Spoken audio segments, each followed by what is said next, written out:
victory over Grapevine last year. The two teams that share the main stage from Mustang Panther Stadium collide tonight as we close the regular season. Colleyville 6-3, 4-2 in district play.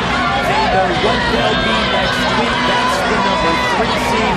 Tonight's game does not factor into the postseason standings after what transpired last night with Arlington Sabine picking up a victory. They secure the 4 seed, Colleyville the 3 seed, Mansfield Timberview the 2 seed, and Argyle once again the regular season champions within the district. But on the other side, they know they'll be matched up with Melissa next week on the road. A 7:30 kickoff next Friday night for the opening round of the postseason between Colleyville Heritage and the Melissa Cardinals. But a game tonight and a rivalry game, and head football coach Jerry Edwards said, you throw the records out in a rivalry matchup like this one, and for Colleyville, looking to make it a 5-2 finish within district play and continue what they've done. They're going to the postseason for a 20th straight year, but they look to continue dominance against the Mustangs tonight. They've won 6 of the last 7 meetings in this matchup. They hold a 15-6 series edge dating back to 2004. For Grapevine, they had a winless season a year ago. They come in 1-8, and they're trying to avoid another winless season within district play under first-year head coach Ryan Smith. On the other side for Jerry Edwards, the Panthers have been really good under his direction, 26-8. In the midst of his 3rd season, he's led Colleyville to the playoffs in each of those times, going 6-3 so far this year after an 8-3 mark last year and 12-2 en route to a district championship in year number 1 under head football coach Jerry Edwards. So it is the Mustangs. It's the Panthers. It's at Mustang Panther Stadium, and I'm Will Connerly here on Panther Friday Night on Tradio. We'll hear from the head football coach Jerry Edwards on the pregame show. He had a lot to say about the Colleyville Heritage Panthers at this juncture of the season, and looking forward to hearing the head football coach's thoughts. Let's take a listen. Pregame show, it's Panther Friday Night on Tradio. We're joined alongside head football coach Jerry Edwards. Coach, you close out the regular season tonight. What do you look for in this matchup tonight, and just how your team has played going into the postseason? Well, after our bye week, we wanted to make sure that we ended this season, regular season, strong, and, first and foremost, give us an opportunity to play bonus games, which is, playoff football. And so, our kids kind of focused in each and every week. It hasn't been easy. We've had different guys out through the course of that 4-game stretch, but our guys have found a way to win. And so, when you find ways to win, it bodes well for you in the future. And so really proud of how they've come together the last 4 games and put it all together. Now going into this game, we want to clean some things up and get clicking on all cylinders so we can be full go and ready to go once we hit playoff time. What are the biggest things you want to clean up? I think just, we talked to the team about this week, just intentionality, being intentional with everything that we do, every single play, every single snap, every single rep, because a lot of that's hidden in the details. We had an opportunity the other night and had a couple special teams miscues, and, just reminding those guys that, we're on these units for a reason. We've got to be intentional in our approach and make sure that, we don't allow teams to stick their foot back in the door when we have a chance to close it. And so those are some of the things we talked about, putting our opponents away early, getting the ball rolling, and just kind of cleaning up some things offensively and defensively this week. 4 straight wins, and each of the last 3, they've been really close games. Is that kind of what is baked into wanting to just clean things up because you feel like maybe those were games you want to run away with? But do you also feel like it helps your team, because that's probably how it's going to be in the postseason, needing to win the tight ones? Yeah, I think every situation provides you an opportunity to get better as a football team. We'll take any win that we can get it. There's no asterisks or anything beside a win that you don't get style points. And so a win's a win, and there's a lot of teams that walked off the field that have played us that wish they were on the other side of things. And so I think it bodes well for our kids because, they found different ways to get it done. And then when you get in the playoffs and you get in close games, we've been there, we've done that, and we found a way to come out on top. The dynamic ability of this receiving core seems to just be something that is a big strength of this team. And I just wonder, from your perspective as the head football coach, how you've seen that receiver room continue to progress and play at a high level all season. Yeah, they've done a tremendous job, and I know we've highlighted them in weeks past, and it just comes down to as a defensive guy myself, it extremely puts a lot of pressure on opposing defenses when you have 4 to 5 guys that are capable of making a big catch, making a big play, yards after catch, and we have 4 to 5 of them. When you include Brad Wendler in there, and then our tailback when we swing it out to Colin, getting yards after the catch. It just makes our offense very, very dynamic. It really stretches the field vertically and horizontally, and it's extremely difficult. I know when we face teams that have 4 or 5 guys that can go, trying to account for every one of them, and then making sure that you can get them covered.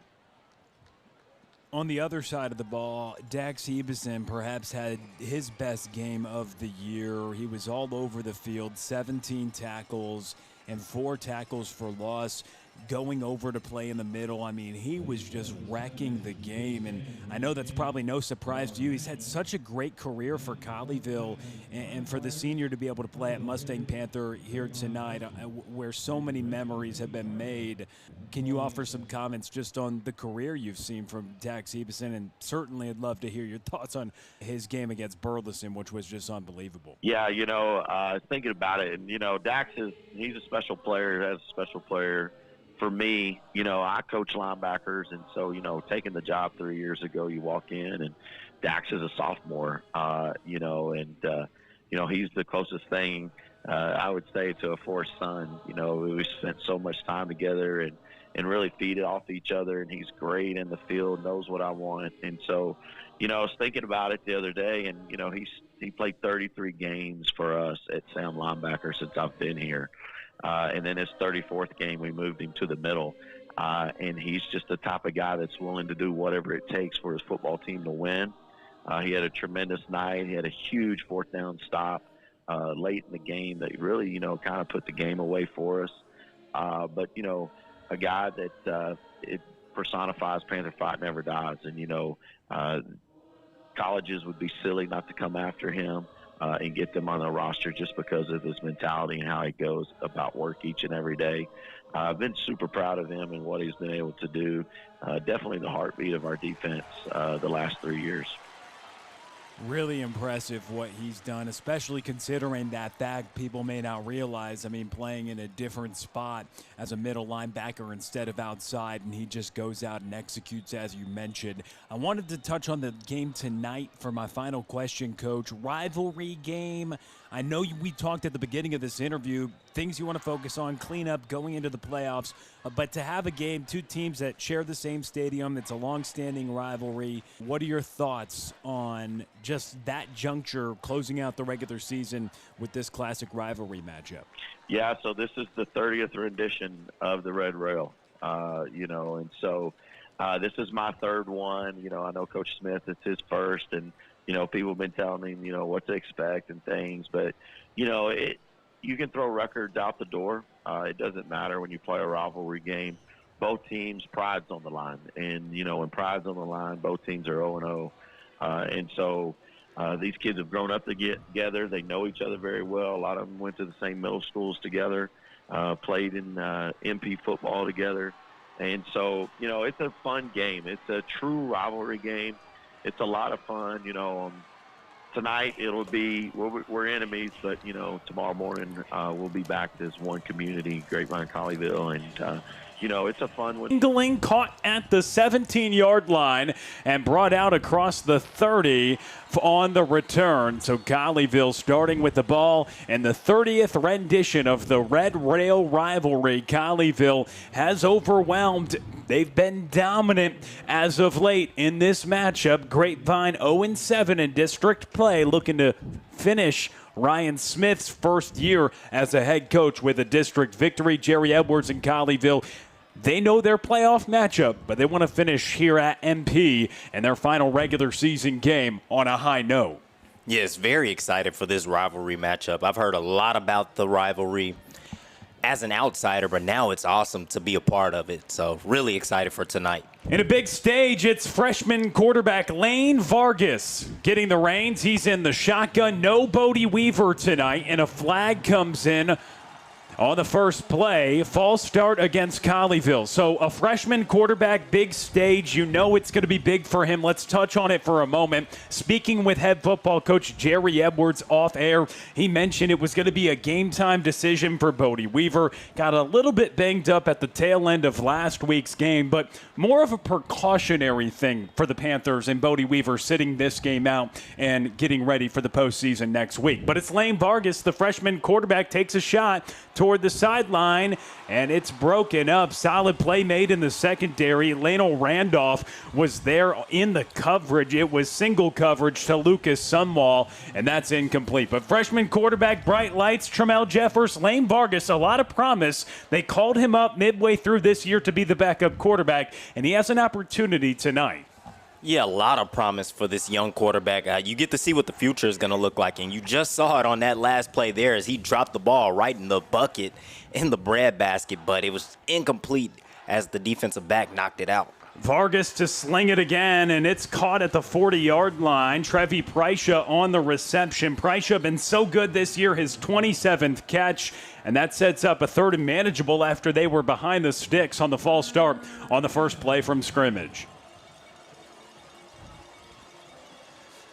Third down, 3 yards to go. Ball's at the 41-yard line, line to gain the 44. Lane Vargas, the freshman quarterback, stands in the shotgun, gives it to Colin Bennett straight ahead. He has nowhere to go. Stood up and wrapped up that defensive front, making some hay. Cedric Hicks, the junior, there for the tackle, his 52nd of the season, and Colleyville faces fourth down.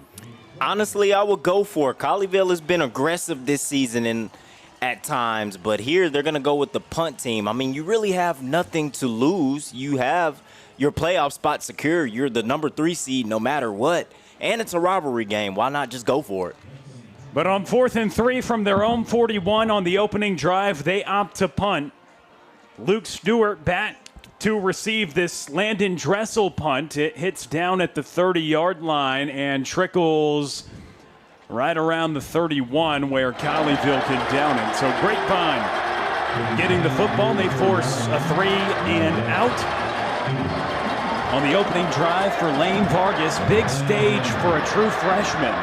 They're all true at the high school level, but a big stage and trying to fill the shoes, if you will, at least for this matchup, of Bodie Weaver. It's an opportunity, too, to see what the future is going to look like, because for how explosive, and there was a penalty marker down on the play, officials talking about it, 10:26 to go in the opening quarter, and we'll see what the marker is.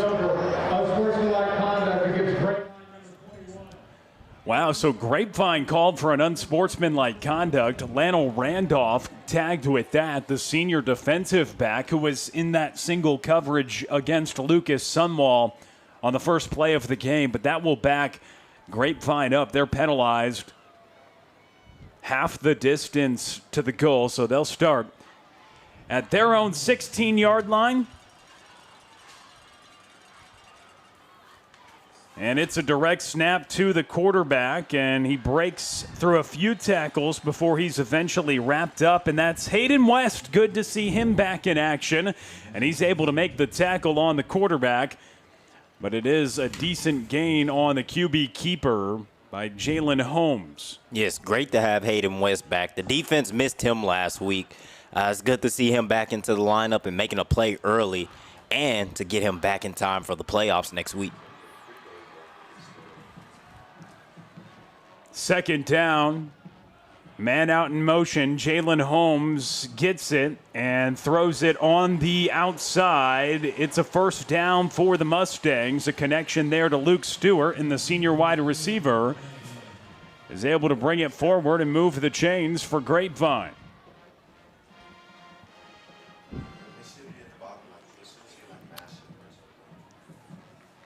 And we'll see here. It looked Was like there a penalty marker, Trammell? I believe so. It was right as the block was happening after he got it past the blocker. Yep. So Grapevine penalized, a holding call. This is a Grapevine offense that averages 18 points per game. Jalen Holmes is the quarterback. A senior. They've used a couple quarterbacks. They used 3 quarterbacks last week in their 59-9 loss against Argyle. Yeah, and that was just a sign for answers. They were looking for answers, trying to generate some type of offense. They really couldn't get anything going against Argyle, and they ended up using 3 quarterbacks, like you said. The offensive line for the Mustangs, Taden Sneed, the right tackle. Jackson Rakija, the right guard. The center, Will Mason. Andres Garcia at left guard. And at left tackle, it's Hunter Lux, the sophomore. Up front for Colleyville, Isaiah Omar. On the edge with Demarius Logan. And in the middle, Dylan Hammond, who stepped up in a big way at tackle along with Nehemiah Ole-Iwola. But the holding call wipes away a first down. It's now 2nd and 15 as they have it at their own 11-yard line. Holmes back to pass, and he sails it. Intended target again was Luke Stewart. But the senior wide receiver couldn't corral it. Stewart only 15 catches last year, 26 this year, a bigger role in the offense. Had 2 catches for 29 yards against Argyle, and certainly one of their go-to guys. Him and Ryan Goen, number 4. The 2 receivers above 300 yards on the year. They're looking for some wideouts here for sure on 3rd and 15. Opening drive for the Mustangs. And they face a 3rd and 15. Backed up at their own 11 after a few penalties. Colleyville brings the heat, and it is incomplete. Deflected by Eli Woolery. A pass defense for him. That's his 10th of the season to lead the team. And the sophomore is able to break that one up. Colleyville brought the house, and no time for Jalen Holmes, and a punt upcoming for the Mustangs. Yeah, but he's got 10 pass breakups on the season. Well, it's a penalty against Colleyville, so after the Mustangs looked like they had a first down, wiped away by a penalty, and then Colleyville appeared on 3rd and 15 to force the punt. Instead, it's a defensive penalty that'll keep this drive alive. 9:16 to go in this first half, and a first down for Grapevine, a fresh set of downs after the penalty by Colleyville. No score in this opening quarter.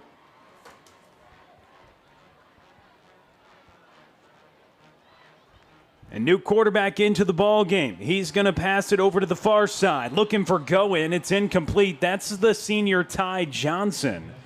So already making a switch at quarterback is Ryan Smith, and they exchange both of those guys. Ty Johnson, 30 completions on 51 attempts this year. He was 6 of 9 for 82 yards last week. Pretty efficient against a good Argyle team. But 2 different QBs being utilized, at least in the opening stage of this game. First drive for the Mustangs, a 2nd and 10 from their own 15. 9:11 to go in the first quarter. And it's Johnson. Hands it off straight ahead, and the Grapevine offense nowhere to go. Trying to run right up the gut, but that defensive front, Nehemiah Ole-Iwola, able to tackle the running back, Jake Graham, and he's really the big bell cow for this offense. 524 rushing yards, but he only gains 1 right there to make it a 3rd and 9. Yep, so far, Colleyville is doing a really good job of winning on 1st and 2nd down. And now Grapevine is facing a 3rd and long. And it's Ty Johnson who stands in the shotgun. Johnson, couple step drop back, throws it. Good spiral far side, and it is taken away by the Colleyville Heritage Panther defense. What a swipe of the ball right there. The Panthers come up with it. Isaiah Haynes coming through, and it was a good-looking ball in single coverage. Isaiah Haynes had other ideas, and he takes it away. Colleyville takes over in solid position. They say he did not complete the catch. Apologies there, and it will just be a Mustang punt, Trammell. But it looked like it could have been a first down. Then it looked like an interception, and we wipe all that away. And on each team's opening drive, it results in a punt. Yeah, just an entire 360. It looked like Isaiah Haynes was going to intercept the ball. Then it looked like it was a catch. Then it looked like he intercepted it.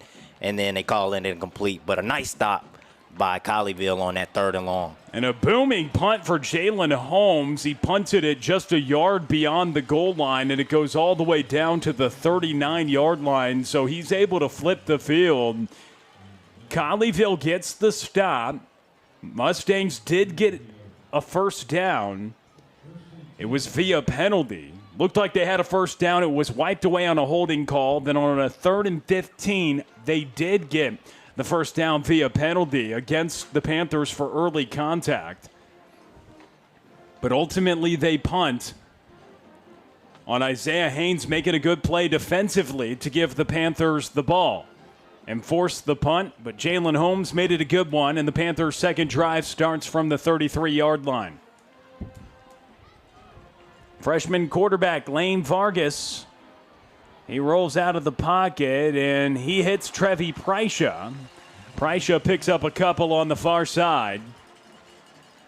Good-looking ball out of the hands of Lane Vargas, somebody who can air it out for sure. Played really well on the sub-varsity teams early in the season. Got the call to be the backup quarterback. And who better to learn under than Bodie Weaver, the UTEP commit, and you would think somebody that is not just in contention, but probably the odds-on favorite for district MVP. We'll see how that goes. It's a hit out to Landon Dressel. Another good-looking ball from Vargas. Dressel breaks a couple tackles, shaking defenders up to the 35-yard line, and Landon Dressel with some yards after the catch. Yeah, it's simple.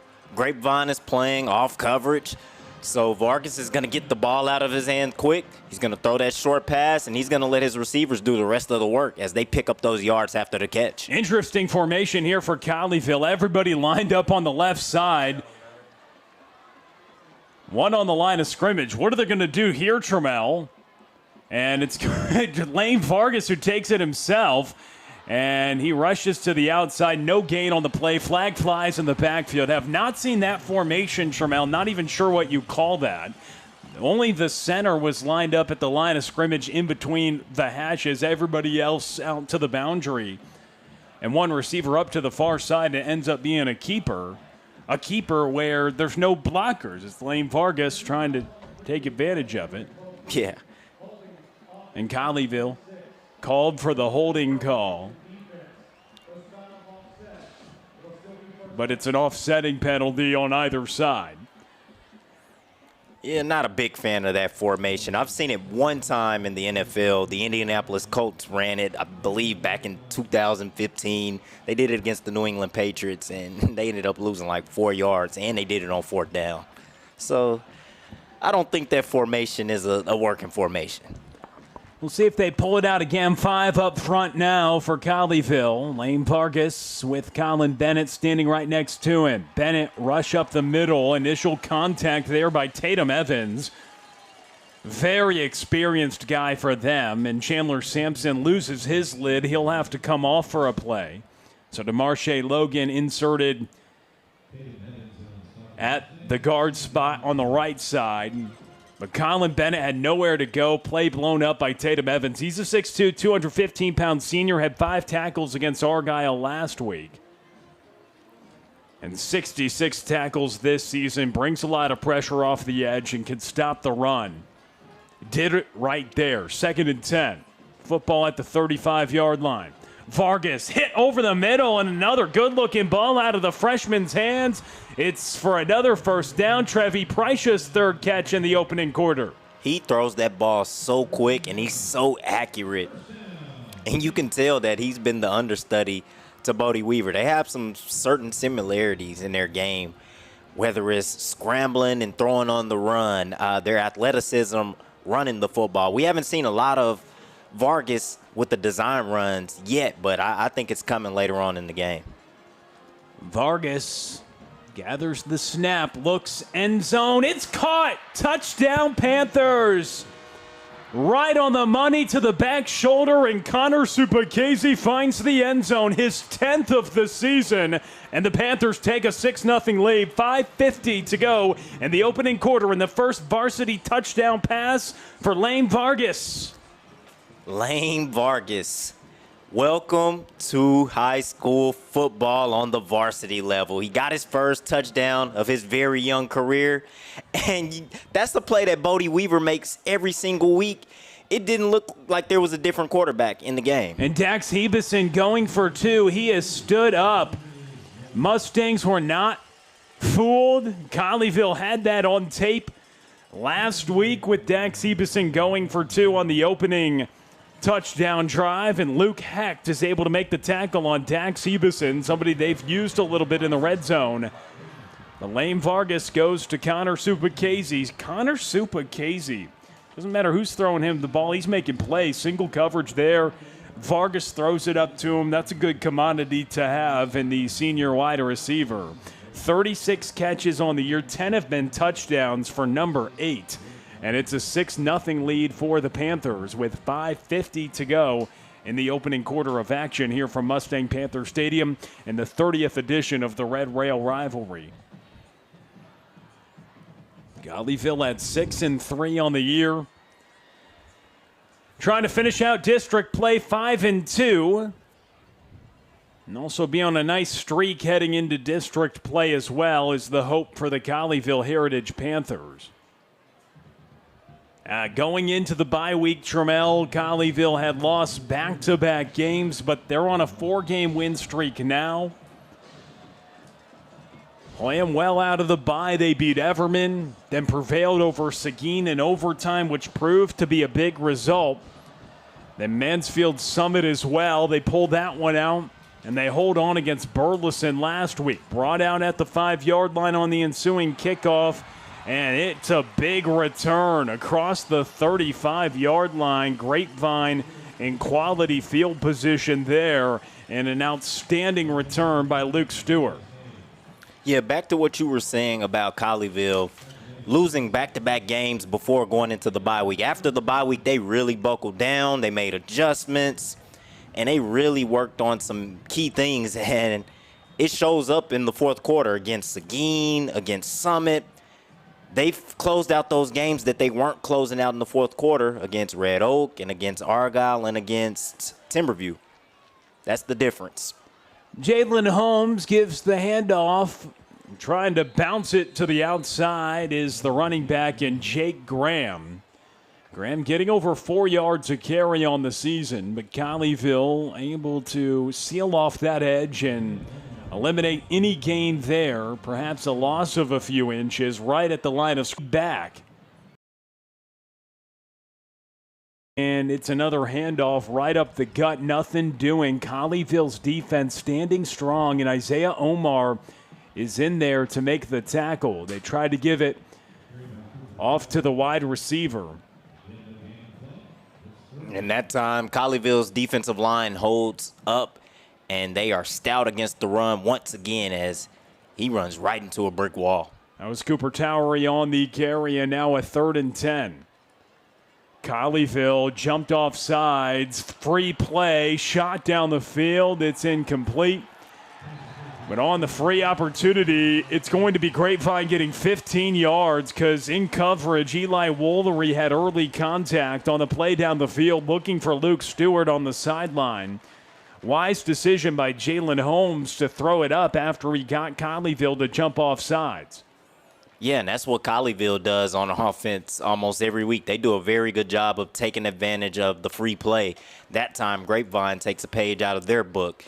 And on that play, Eli Woolery really didn't even need to make contact because the ball didn't look like it was going to be catchable. So pass interference and offsides against Colleyville.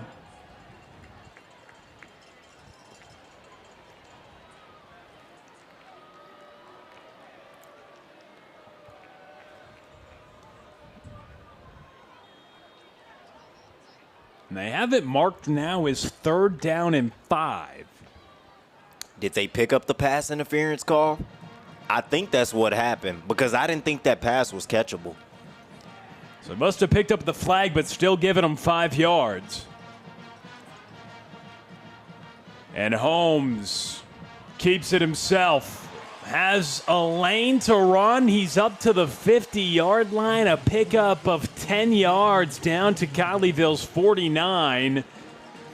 Running in between the tackles, and he squeezes through a tight hole to pick up the 1st down. And that's Grapevine's first down of the game. And now let's see if they can get some momentum going on their offense. At least first down that they've got offensively, had one via penalty on a 3rd and 15, backed up in their own territory. But now they're in Colleyville's territory on their 2nd drive. And the Panthers have a 6-0 lead. Throw on the slant. This one is intercepted by Eli Woolery. And he's taken down immediately, but Colleyville comes up with a takeaway. And the Panthers get the football back up 6-0. Eli Woolery coming through and doing it in a big way. The 12th turnover forced by the Panthers this season. Yep, the 12th turnover forced this year by the Panthers. Eli Woolery in this game has been all over the place, and he's been around the football for multiple plays. That time, he hauls in the turnover for Colleyville.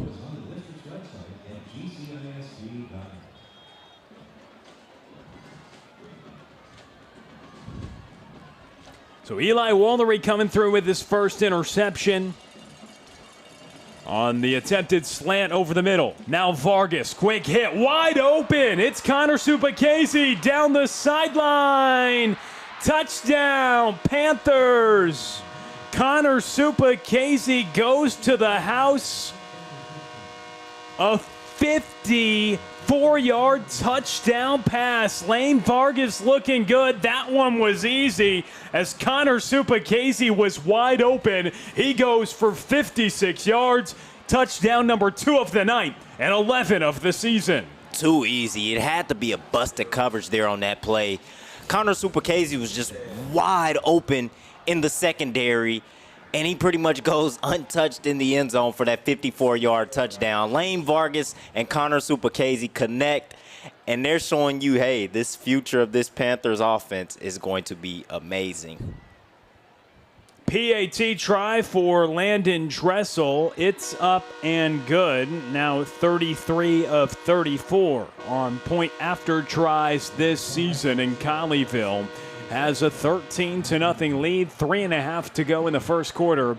And the Panthers, after having to punt on a 3-and-out on their opening drive, they respond with a touchdown drive. Connor Supacasey grabs it. And then on the first play after the turnover, a great time to take a shot around midfield. They do just that and find the senior receiver, Connor Supacasey, once again. The leader on this team in receptions, yards, and touchdowns. He's added 2 more tonight, a total of 11 on the season. And Lane Vargas, the freshman quarterback, making good decisions, operating this offense at a high level. The freshman under the bright lights. When you look across the way and see all the Colleyville fans across the way, a little bit interesting, but Colleyville technically the road team for this matchup, despite calling Mustang Panther Stadium their home. That's what Grapevine does as well, so they switch off every year at the end of the year in this Red Rail rivalry, but Colleyville touchdowns on 2 of their first 3 drives, despite no Bodie Weaver tonight. Lane Vargas, the freshman quarterback, with a pair of touchdown passes, both to Connor Supacasey. Yeah, he's looking really good. I mean, he's been super accurate. He's taking what the defense gives him, and he's making very quick reads. Luke Stewart on the return again, and he breaks a couple tackles, runs it across the 25-yard line. He'll be marked down at the 27, so some nice returns for Luke Stewart, and this Grapevine offense comes out. They had to punt a few times and then forced on a turnover on their 3rd drive, now having it for a 4th time.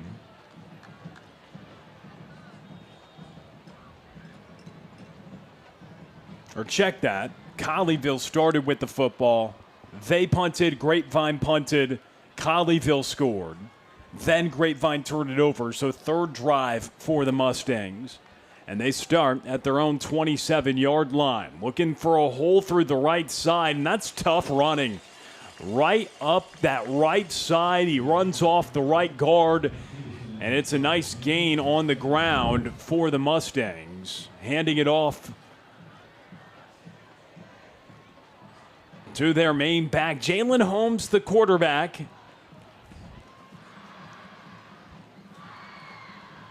He looks to the sideline for the play. After a quality game by Jake Graham, their sophomore bell cow running back. Had 123 yards on the ground in a game earlier this season. And Holmes has to spin out of the pocket. Checks it down to the back in Graham. Mentioned he's not very active in the passing game, but he was the security blanket there for Holmes, and it's enough for a first down. That's what Grapevine is going to have to do in this game. They're going to have to get the run game going, and then it's going to open up the play action, and then it can also open up those rollouts for those short gains. They just need to pick up some yardage and stay on schedule. That's all they need to do to generate some offense. Stay on schedule, and that'll give you an opportunity to score. So 1st and 10 from the 38 for the Mustangs. And it is another give off to the running back, Jake Graham. Dax Ebeson there. And we need to talk about Dax Ebeson for a moment. Played outside linebacker his entire career until last week. Joey Nisbet goes out a few weeks ago. Dax Ebeson asked to play middle linebacker, and he stepped up in a big way with 17 tackles last week, including 4 for a loss. One of the most explosive players on this team. They use him in the red zone. Just whenever number 12's on the field, it's a good sign. He made that game-saving tackle as well at the end of the game against Burleson on 4th down to force a turnover on downs and stop there on a 2-yard gain, 2nd and 8 for the Mustangs. Jalen Holmes, the quarterback, and it's a give once again, and Ebeson is there, a pickup of a yard on the tote on the ground to Jake Graham, and it sets up 3rd down. So Dax Ebeson, the man of the hour, back-to-back tackles for him. Yeah, he's a special player. You talked about him moving from that outside linebacker position to play the middle linebacker position to fill in last week's game, and he had 17 tackles. He just showed you he's an all-star. He's a versatile player, and he's really key for this Panthers team. Coach Jerry Edwards talked about him on our pregame show, and he said colleges are really missing out if they're not taking a look at a Dax Ebeson. Jalen Holmes on the RPO. It's another interception for Eli Woolery, his 2nd of the game, looking to bring this one back. He stood up around the 45-yard line. So an interception in pretty much the same spot of the field for number 21. Once again, 2 picks tonight for the sophomore. Yeah, on this play, there was nothing there. I don't know what Johnson saw there, but there was nothing there. Here he is. He gets the snap, and it's a run-pass option, and he just tosses it up in the air. The receiver was never open, and Eli Woolery just takes advantage of a pick that was thrown right in his direction. You have to take that every single time. You have to capitalize on that 100% of the times, and that's exactly what Woolery did. Vargas, another shot down the field in a beautiful spot. Lane Vargas is dotting up tonight, right on the money to Lucas Subwall. And after the takeaway, they go right back to the air, and it's Lane Vargas throwing it all around the yard tonight. He is, and that was the exact same play that Grapevine just ran. But that time, there was a receiver that was actually open and had a chance to catch the football, and that's exactly what happened for Colleyville as they pick up another big first down. A 1st and 10 for the Panthers from the 29-yard line, and a flag flies.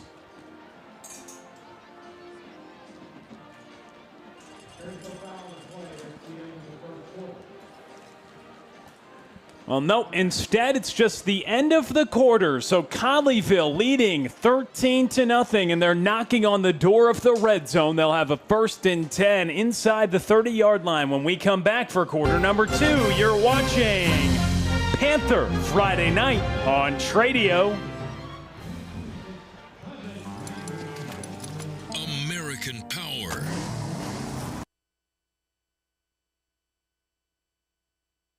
Do you have a dream of having a pool and a backyard oasis? Well, it's time to talk to the professionals at J. Caldwell Custom Pools. From new construction to remodeling to service and maintenance, J. Caldwell Custom Pools is your custom pool builder and outdoor living design expert, serving you with 2 locations, Hudson Oaks and Fort Worth. Because life is too short for ordinary backyards. Dive in and find out more at jcaldwellcustompools.com.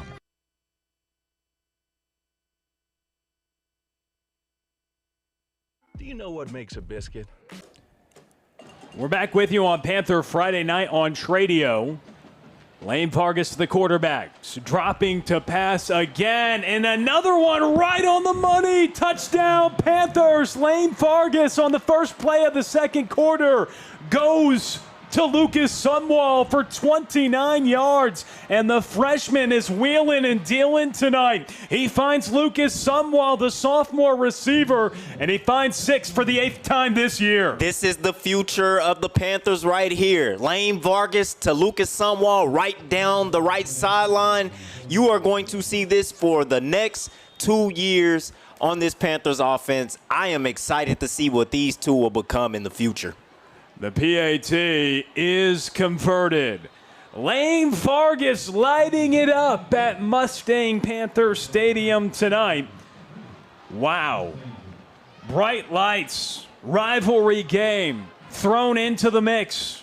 Not even starting the year on the varsity football team. And Lane Vargas has helped Colleyville come out to a 20-0 lead with 3 touchdown passes, 2 to Connor Supacasey, and that one probably the most impressive one. Wow. A one-on-one coverage right to Lucas Sunwall, and he's able to make that catch. I mean, the ball placement tonight. We know he has the arm. We know he has the talent. Colleyville staff has raved about the freshman all year long, but to come out in the game and execute it with accuracy like he has really risen to the occasion, and this is exciting to see if you're a Colleyville Heritage football fan. Every single throw is in the breadbasket. It's a dot right on the money, a dime. It's perfection. And he has really not been tested. Here's a short kick. Colleyville trying to find an element of surprise here. Landon Dressel probably part of the equation. The other part is, well, Luke Stewart's been electric in the return game, but the Mustangs will take over at midfield. After Colleyville attempts the surprise onside kick. Yeah, it's the last game of the season. You want to empty out your bag of tricks. It's a rivalry game. You didn't want a chance of a big return. They just returned one for a big gain. And then also, you catch them off guard as well, so why not? So Ty Johnson now the quarterback after Jalen Holmes threw an interception, and pressure there by Will Kennedy. He's able to really force Ty Johnson, the senior quarterback, in a tough spot. And Will Kennedy coming off the edge in there to make the play, force the incompletion, 2nd and 10. Yeah, Will Kennedy really disrupted that play because that is a routine screen pass where you can pick up a couple of yards and then keep your offense on schedule. But that time, Will Kennedy does a really good job of keeping the Mustangs off schedule. Ty Johnson gives it to Jake Graham. He has some space and a burst of speed up the middle for Graham. He runs it right down Main Street and falls forward for the first down. Yeah, they're going to have to lean heavy on that run game. You see here, he gets it right up the middle. He takes it right up the gut. He finds a nice hole. The offensive line does a really good job of opening up a hole for him. He runs right down the middle, and then he finishes it off physically and picks up that first down. That was Jackson Rajigia, the guard who was able to get to that second level on the attack. Ty Johnson and Jake Graham goes again. Little hesitation. And once more, Jake Graham having some good room on the ground to operate tonight. And a first down gain. This Colleyville Heritage rush defense really has been solid throughout the duration of this season. When you look at rushing yards allowed, they've allowed under 100 yards on 4 different occasions on the ground this year. Burleson did have room last week, though, and really the last 2 weeks they've kind of got gashed. Summit had 261 on the ground. Burleson had 169 last week. But 4 straight wins for Colleyville, and Johnson throws a dart. It is complete, and bursting up the field is Luke Stewart for a touchdown. It goes from 32 yards out. Stewart finds the end zone for the 3rd time this year. And a nice pass by Johnson on the slant, and he breaks away for the touchdown. Yeah, really nice pass by Johnson. The play action right there. Really nice pass, right on the money. And Stewart does a really good job of avoiding contact as he did not get touched, and he picks up those yards after the catch and picks up the touchdown for Grapevine. And he gets them right back in this game. It's only a 20-6 game. Grapevine on the board. Austin Schilling converts on the PAT. He stays perfect on the year. So for a Mustangs offense that, again, just gets 18 points a game, they put 7 on the board in response to a Colleyville touchdown drive by Lane Vargas. And that drive happened because they ran the football. They did a really good job of running the football. They were patient, and then they took their shot. When you run the football well, it opens up play action. That's exactly what happened there. They ran a play action, hit them on a slant, and they got a touchdown. And Grapevine's used 2 quarterbacks tonight, Jalen Holmes and Ty Johnson. Ty Johnson on that most recent one. But the turnovers tonight, that's hurt Grapevine for sure. Eli Woolery with a pair of interceptions, both leading to touchdown passes by the freshman Lane Vargas. But a 27 lead now for Colleyville, set to get the football back. 10:25 to go in the second quarter.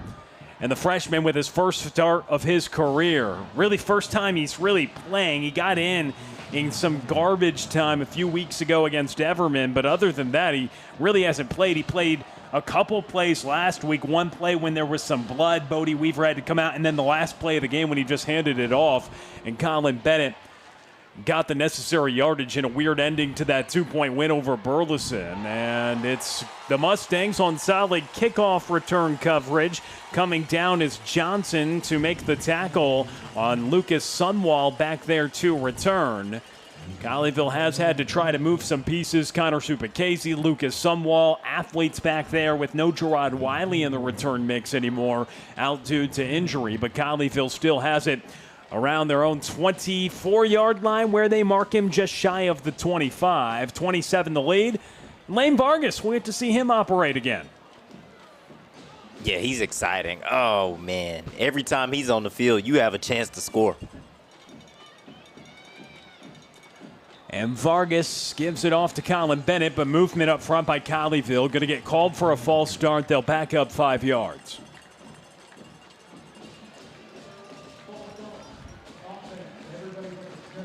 Everybody but the center, the call on the field.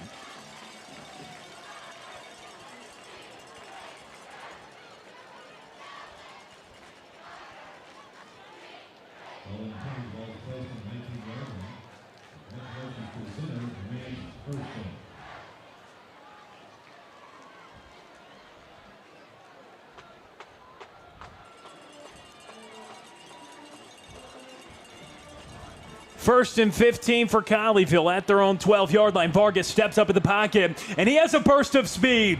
Vargas cutting up the field, and he picks up a nice gain of about 7 yards to get Colleyville back on schedule. And Lane Vargas showing what he can do with his legs. A personal foul after the play will give Colleyville a fresh set of downs. Yeah, you see here, Lane Vargas shows you his athletic ability. He showed you he can run. He's got wheels as well, just like Bodie Weaver. He gets out of the pocket, and then he picks up that first down for Colleyville. I mean, he charged ahead out of the pocket quickly. Good decision-making by the freshman, but also just out in space when he had it on the ground, making a guy miss, going horizontal. And after the play, it was a personal foul for the late hit. Colleyville, a 1st and 10. And Colin Bennett has some space. Look at Colin Bennett go to the 30, 20. It's a house call for Colin Bennett. Wow, what a big run for the Panthers. A 59-yard touchdown. And Colin Bennett's second rushing score of the year. Colin Bennett says, hey, I want to get involved in the scoring party too. He takes it up the middle, untouched for 59 yards and gets his best run of the season, his second touchdown on the year. And Colin Bennett, in 7 games, had 229 rushing yards coming into tonight, but he's been the most effective running back for Colleyville in district play. And has really started to take the reins. A couple years ago, or at least heading into last year, after Jerry Edwards' first season, he was involved. He was involved as a sophomore in the running game. He was the leading returning rusher to the team last year, had a down year, wasn't very efficient running the ball, and then started more on the defensive side, was the 3rd running back to begin the year. And after the Colony game, a matchup, they scored 70-plus points in the 4th quarter. I mean, he was breaking off 10-yard run after 10-yard run, and the point after by Landon Dressel is converted, and that gave Colin Bennett an opportunity, coupled with the injury to Gerard Wiley. It's now Colin Bennett plus Gabe Bess in the backfield for the Panthers. He gets his second touchdown there, but his yards per rush, even before tonight, over 6 a carry. That'll certainly help the average. He breaks one off for 59, and Colleyville back to a 20-point lead. It's Panther Friday night on Tradio.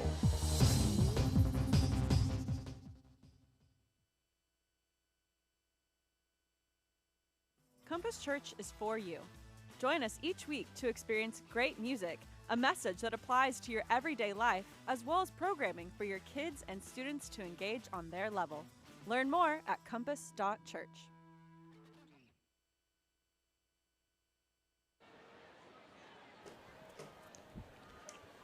$9:50 to go in the second quarter in the Colleyville Heritage Panther offense. Despite no Bodie Weaver tonight in the lineup, out due to precautionary reasons, was a game-time decision, and with Colleyville as well, after last night's result of Arlington Seguin beating Summit to get into the postseason and secure the 4 seed. Having him out, but the offense still looking good. 4 touchdowns put on the board by the Panthers, 3 passing by the freshman. Most recently, it was Colin Bennett moments ago ripping one off for 59 yards, and the Panthers have a 27-7 lead. They tried to go short on the ensuing kickoff last time. They'll try to boot this one deep here.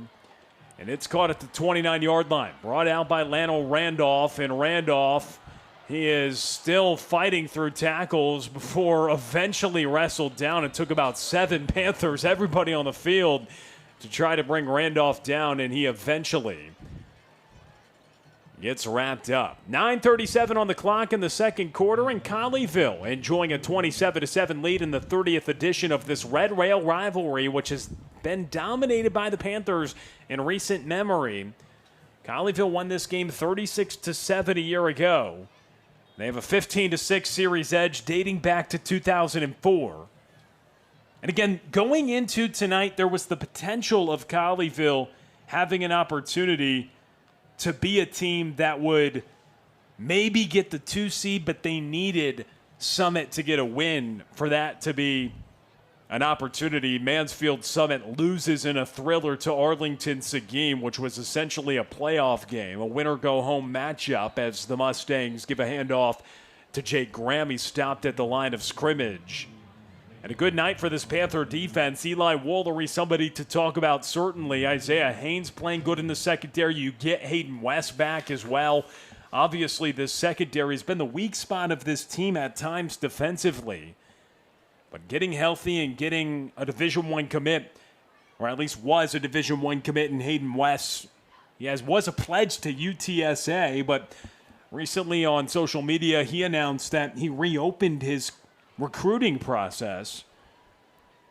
And we'll see where the young Hayden West eventually goes, but definitely a guy who's going to play at the next level. Oh, for sure. And a handoff down at the 35-yard line, a pickup of 3 on the play.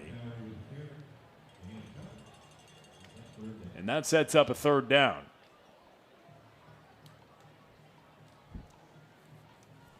Really big 3rd down here for Grapevine. You scored on your last drive, made it a 2-possession game, and then Colleyville comes right back down and they answer and make it a 3-score game again. So let's see if Grapevine can continue this drive. Low snap, gathered by the quarterback in Johnson. Fires a dart to the sideline. It's caught. Mustangs pick up a 1st down. First reception of the night for Ray Migzau. And the junior receiver hauls it in.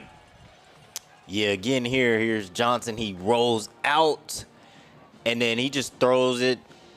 A nice dart on an out route. He picks up that 1st down. That's back-to-back throws that were big-time throws right on the money where no one but his receiver could get the ball.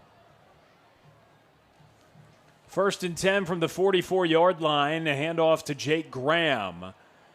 He has been effective on the ground tonight as the Mustangs have used multiple quarterbacks in giving him the ball, but number 9 getting a lot of the work.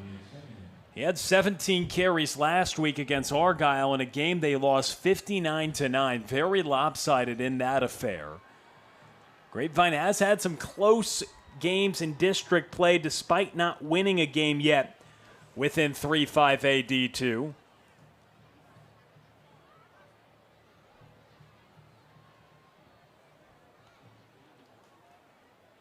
And it's a short pass on the screen given off to Chase Carter. And Carter stopped behind the line of scrimmage for a loss in the area. It was Ryan Lloyd quickly reading that. And that sets up a 3rd and 11. Yeah, you see right here, Lloyd snips it out the entire time. As soon as the ball is snapped, he notices it's a screen. He's all over it.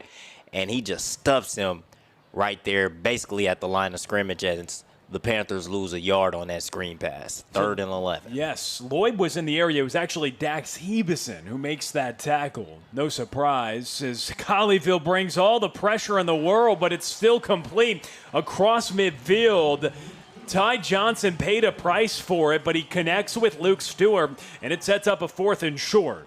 You know, Shermel, anytime there's a defensive play, it's a good guess that Dax Hebeson gets the tackle. He's over 100 on the year.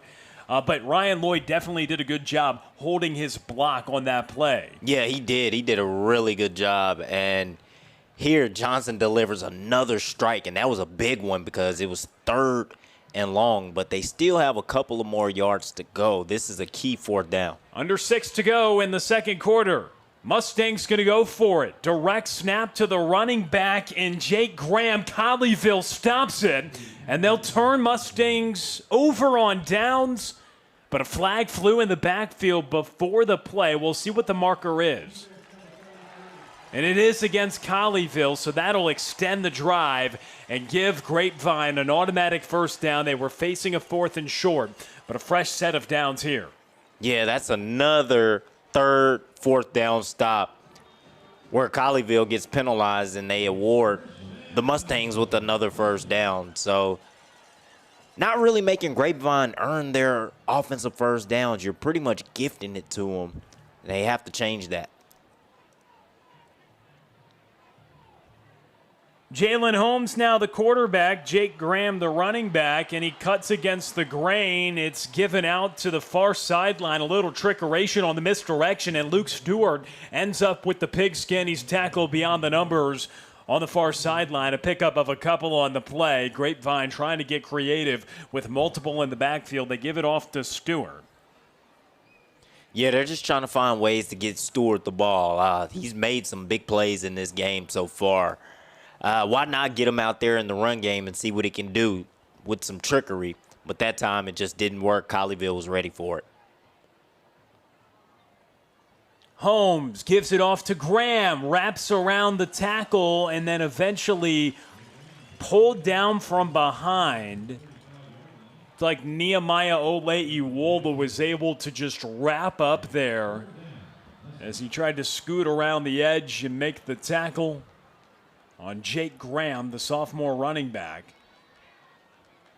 And Dax Hebeson, excuse me. Told you Dax Hebeson's a good guy, number 12 all over the field. Anytime that ball is around the line of scrimmage, you know he's there. Jalen Holmes, he takes the snap, keeps it himself, hits the spin move, and breaks another tackle. And Jalen Holmes gets a nice run. His best run of the night.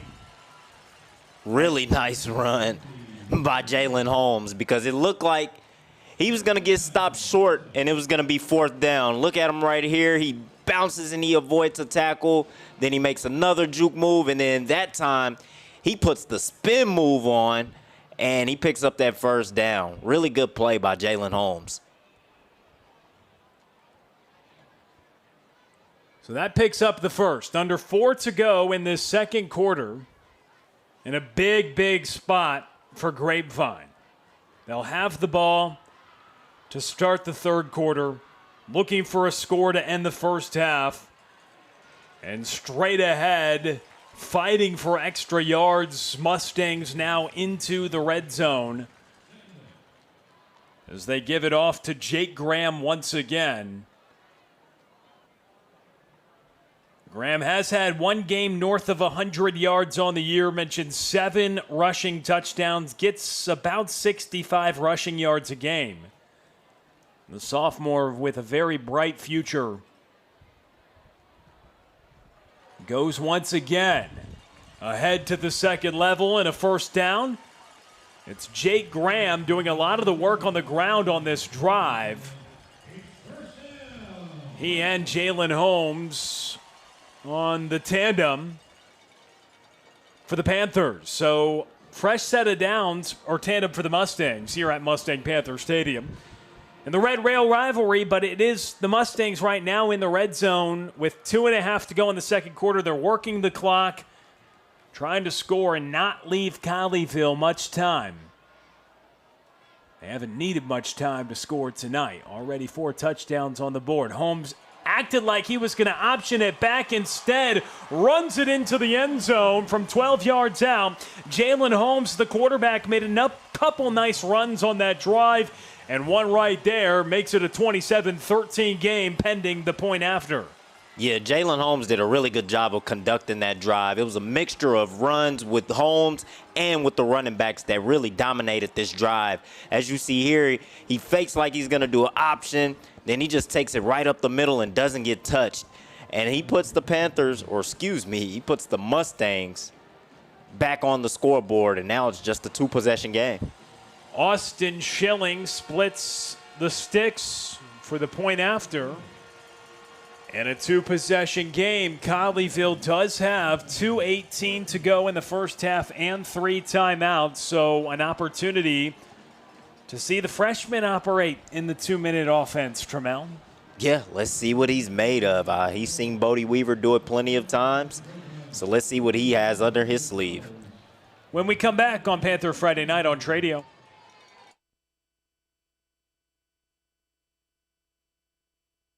From your first paycheck to your first home, starting your own business, or celebrating your retirement, we're here for all of life's important moments.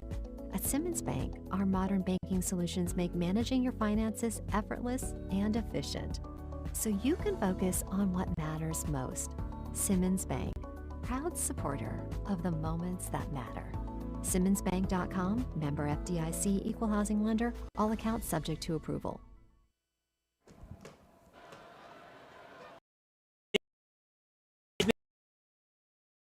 Jeffers, I'm Will Connerly. And after the Jalen Holmes touchdown run, Colleyville on the short kickoff brings it across the 40-yard line. They'll have 2 minutes and 10 seconds, including the 2-minute timeout plus 3 timeouts. So all that to say, plenty of time.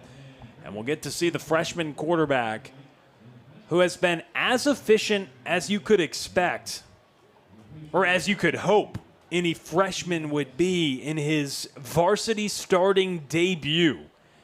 And we'll see what he can do here, 1st and 10 from the 43-yard line. 3 touchdown passes already for Vargas. Gabe Best standing next to him. Drops back and gives it out to Best on the screen. Best out to the sideline. He's forced out of bounds by the linebacker, Cooper Towery. Their most talented players on defense heading to Harding, an NCAA Division II powerhouse. And he forces him out for a loss of a yard, 2nd and 11 with 2:04 on the clock. Vargas again, rid of it quickly. It's caught by Sunwall. Sunwall making moves after the catch, and he's down to the 30-yard line. A 28-yard pickup moves Colleyville into Mustang territory, and we've reached the 2-minute timeout.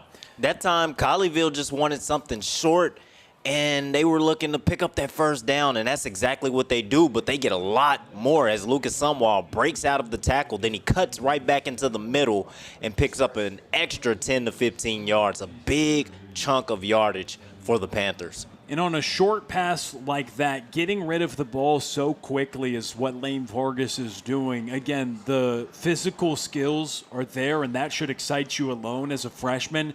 But the decision to recognize the coverage is off a little bit. We're going to get the ball out quickly. Yes, I can throw the ball down the field, but a lot of times younger quarterbacks force things.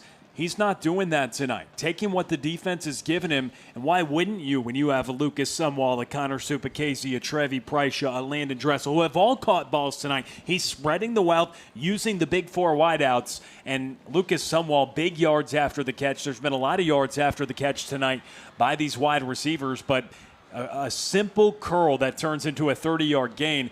Good decision by the quarterback, and even better execution by Sunwall on the yards after the catch. A 1st and 10 from the 29-yard line, and it's Vargas once again.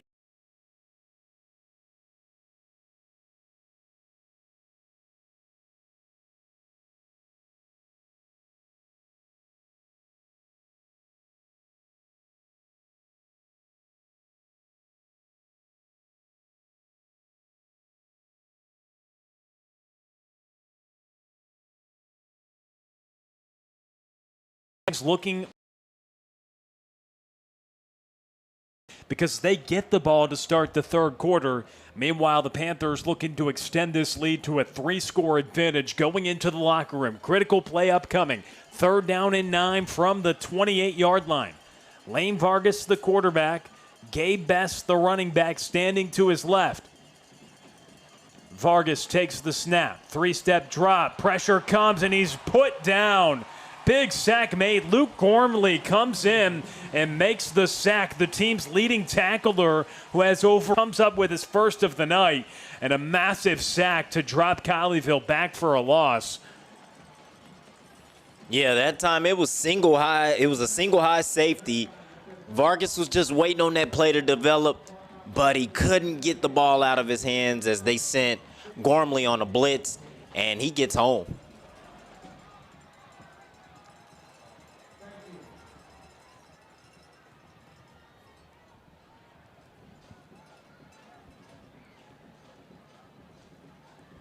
So 56 seconds to go in the 2nd quarter. Grapevine with a massive sack and a 27-14 ball game where Colleyville had it all the way down to the Mustangs' 29-yard line, but the sack, they lose 10 yards. And now face a 4th down and long.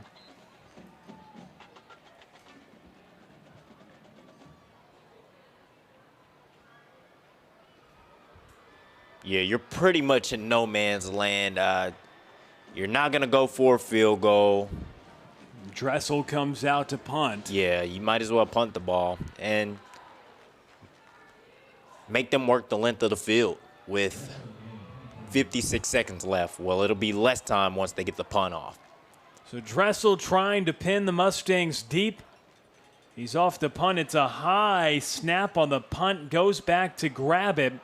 And a wobbling kick that hits down at the 20-yard line and takes a bounce into the hands of Dax Ebison, who downs it, making plays on special teams as well. So 27-14, the lead for Colleyville, but the Mustangs of Grapevine have 48 seconds to work with, trying to find a way to put points on the board going into the locker room. If they could find a touchdown, make it a one-score game, and have the prospects of getting the ball to start the third quarter, they could make this one interesting. Oh, that would be extremely interesting. But even them just getting that stop was crucial to keep them from going down 3 scores and possibly down 3 scores going into the half. So let's see if they can get something going here on this drive. That would be extra. Jalen Holmes is the quarterback, and he is back to pass. Throws it toward the sideline, and it's incomplete. In coverage was Eli Wollery, who already has a pair of picks tonight, and they were looking for Luke Stewart, taking a shot down the field. Yeah, Luke Stewart has made some big plays in this one, and, of course, they go to him again. That time he just missed the hands of Stewart. He got some separation. He was right there, just misses him right on the fingertips, and he wasn't able to haul it in. But it was a nice route and a nice play. They just didn't execute.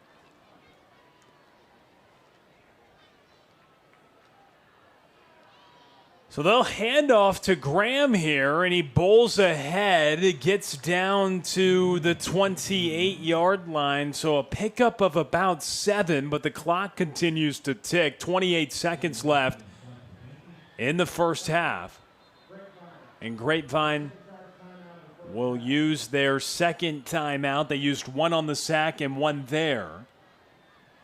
And that sets up a 3rd and 10 with 25 seconds left.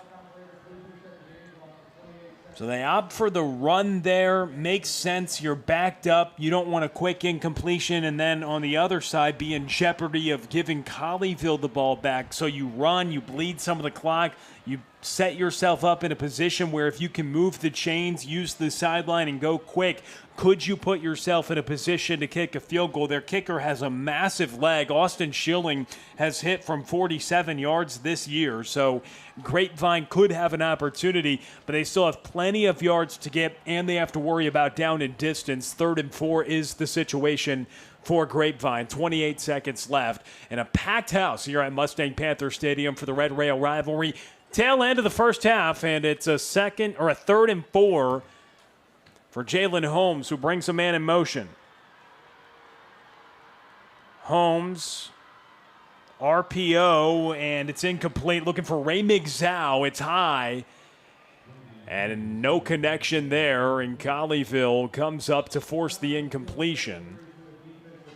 Ryan Lloyd a little bit shaken up on the play. He makes his way to the Colleyville sideline. Already thin in the secondary.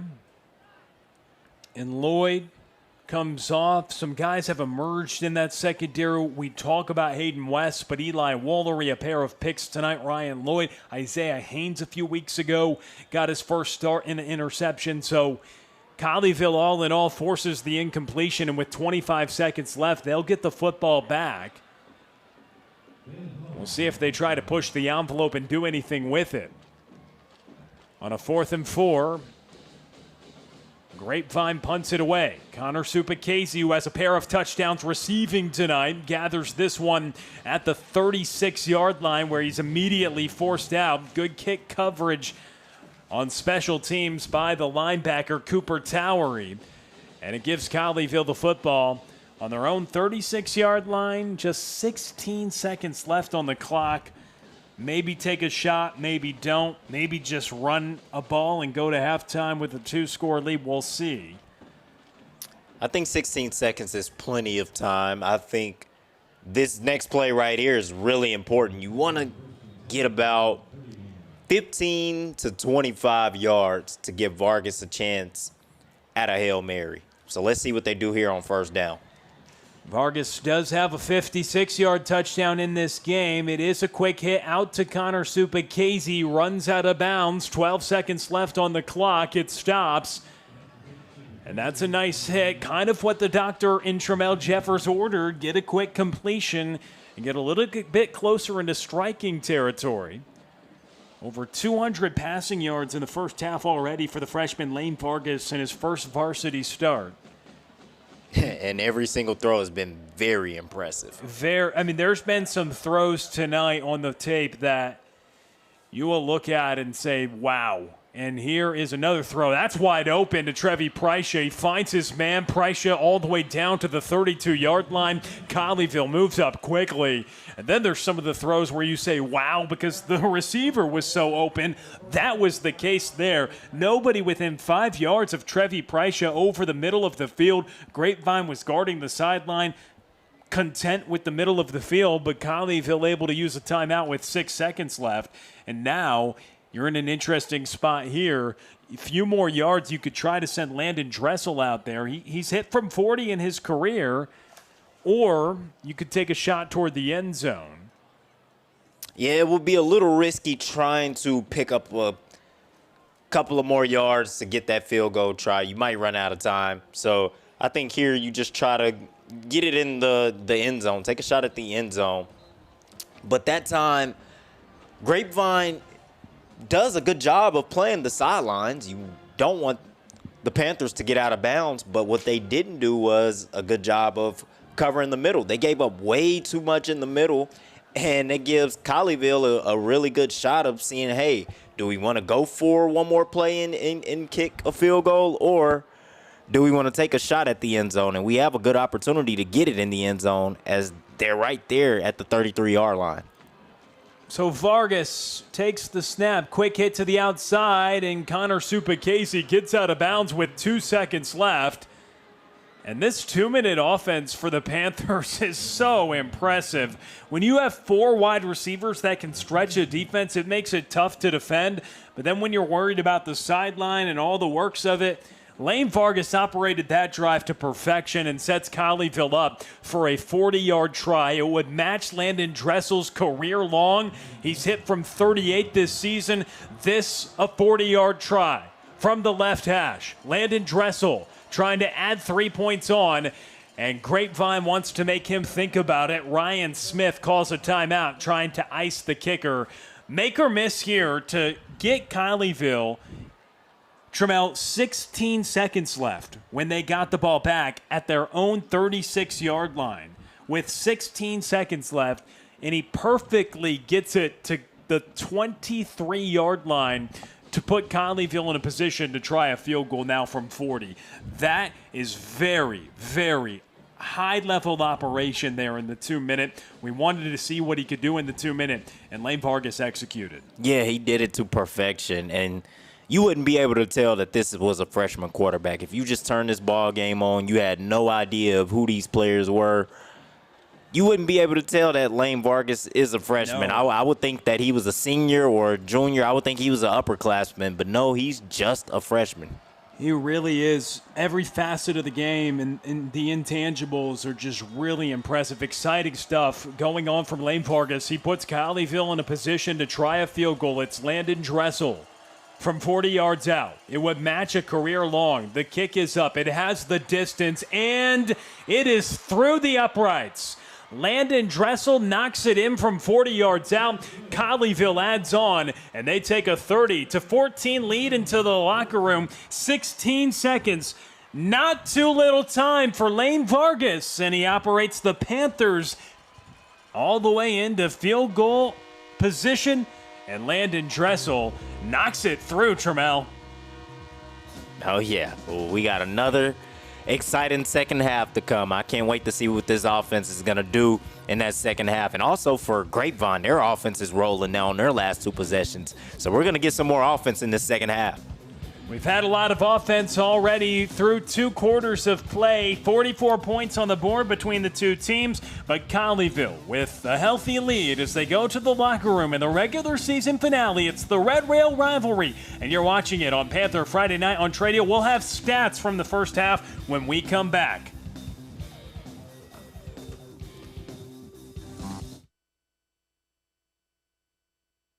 From your first paycheck to your first home. Starting your own business or celebrating your retirement. We're here for all of life's important moments. At Simmons Bank, our modern banking solutions make managing your finances effortless and efficient, so you can focus on what matters most. Simmons Bank, proud supporter of the moments that matter. SimmonsBank.com, member FDIC, equal housing lender, all accounts subject to approval. American Power. Texas Drive. Classic Chevrolet. #1 in the world. Limited time. A special selection of new Chevys. More than anyone. All priced below market value. Plus, pre-owned values are up again. We're paying top dollar for trades. You could upgrade to a lower payment. Get started now at ClassicChevrolet.com. We're back with you at Mustang Panther Stadium here on Panther Friday Night on Tradio. Alongside Tramel Jeffers, I'm Will Connerly. Big thanks to London Stewart with us in the broadcast booth tonight, our producer and technical director, and of course, as always, owner, CEO of Tradio, Trey Bell. In the other booth tonight, a couple of Tradio broadcasts tonight. For those that don't know, Mustang Friday Night plus Panther Friday Night. They're both on Tradio all season long, so the fans of the Panthers, the fans of the Mustangs, all year long, they get an opportunity to see the Mustangs and the Panthers, and they're both on Tradio tonight. We're in the visitors booth this evening here at Mustang Panther Stadium. And then Trey Bell and his crew as well with the Tradio broadcast for Grapevine also in action. And we are at halftime, a 30-14 lead for Colleyville. And Tramel, we teased it going to the break. And this is a game where looking at the statistics in this matchup is going to be big. We're also in our next segment going to preview our game because it is locked in next Friday night at Melissa. The 3 seed in Colleyville Heritage, no matter what happens tonight, is going to take a trip up to the northeast part of the Metroplex, a little beyond that if we're being honest. Oh, yeah, definitely. And go take on Melissa, the Cardinals, an incredible team, and we have some information for their next opponent out of 458. Get some of the with a 30-14 lead at halftime. It was Lane Vargas who came out and started throwing the ball early and often. You maybe thought with a freshman quarterback, let's establish Colin Bennett, let's establish Gabe Bess, but they came out slinging the football, and there was 3 touchdown passes through the first 13 minutes of game action for the freshman quarterback in his first career varsity start. Here are some of the numbers from the first half of action. 10 first downs for Grapevine, 9 for Colleyville. The Panthers had 271 yards of offense, 145 for Grapevine, 215 in the air for the Panthers, 54 for Grapevine. And let's get to the numbers for the quarterback. It's Lane Vargas, 13 of 15. He's completing passes, 87% clip. Just 2 incompletions tonight for Lane Vargas. One of them was where he scrambled out and had to take a shot to the end zone. And trying to think of what the other one was. It was the very first play of the game, right in the bucket of the receiver. Oh, yes. The defensive back just knocked it out at the last second. So he's made every throw. Every throw. Every throw. And then the other one, the shot to the end zone. Yeah. So when you're making your first career varsity start, bright lights, big rivalry game, the whole community's out here at Mustang Panther. Lane Vargas comes in, and in the first half, he's 13 for 15 for 256 yards and 3 touchdowns. You would take that as a full game line of statistics if you were anybody hoping for anything. And Vargas, again, 13 of 15, 87% completion rate. Only 2 incompletions and 256 yards along with 3 touchdowns. For Grapevine, Ty Johnson and Jalen Holmes, they've both attempted 7 passes. Johnson is 4 of 7 with a touchdown and 50 yards in the air. Jalen Holmes, he's 2 of 7 with a pair of interceptions, both taken away by Eli Woldery, and he's only had 4 yards in the air. For Colleyville rushing, it's mainly been Colin Bennett, and it was all on one play. He got stuffed a couple times, but then ripped off a 59-yard touchdown. That's pretty much all the rushing yards Colleyville has tonight. Colin Bennett has 3 carries for 59 yards, but all those 59 came on one rushing touchdown where he had a big hole. And then Gabe Best just 1 attempt for 2 yards in the first half. On the other side, they're working Jake Graham. Jake Graham, 12 attempts for 45 yards in the first half for the Mustangs. Running back, 3.75 per carry. And then Jalen Holmes as well. He's 4 attempts for 40 yards. And getting about 10 an attempt and a touchdown as well for Jalen Holmes. He had that touchdown rush, and then also it was a touchdown pass by Ty Johnson. So using both quarterbacks, Holmes being better with his legs, and it's Johnson who's better through the air. Cooper Towery does have 3 attempts tonight. Luke Stewart as well, 1 on the ground for the Mustangs. And let's get to the receiving core. 2 receivers in the first half have gone north of 80 yards for the Panthers. Connor Supacasey, 4 catches for 87 yards and 2 touchdowns in the first half. Lucas Sumwall has 3 catches for 83 yards and a touchdown. And Trevi Prysha has 4 receptions for 59 yards. That's the big 3 receivers. Landon Dressel, clearly the 4th receiver, still talented in his own right, and may have made the most impressive play in the first half on that big run after the catch for 28 yards on the 1 catch he had in the first half, and Gabe Best has a catch. But when you come into this game, first half, Connor Supacasey, Lucas Sumwall, and Trevi Prysha each have 3+ catches. He's spreading the ball to his talented receivers on the perimeter, and they are making plays. Supacasey, 87 yards and 2 scores, and then Sumwall, 83 yards and 1 touchdown. For Grapevine, Luke Stewart's really been all the receiving they've done. 3 catches for 42 yards and a touchdown. Ray McZow has a catch for 9 yards. Jake Graham has a catch for 4 yards. But that are the stats for the first half. What stands out to you, Trammell, as we run through the numbers from the first half of action, as Colleyville has already put 30 points on the board in the first half, including scoring a pair of touchdowns off Eli Woolery interceptions, turning those turnovers into points? The 2 things that really just jump out to me were, one, the quarterback. I mean, he's been amazing. Lane Vargas, 13 for 15, 256 yards. Like you said, I would take that as a full game stat. But he has that at halftime. He's not even finished yet. And he just shows you that he's going to be great for this offense moving in the future. He's only a freshman. And then the second thing that really stood out to me were the 2 receivers that have north of 80 yards. Everybody's getting involved in the offense. 30-14, and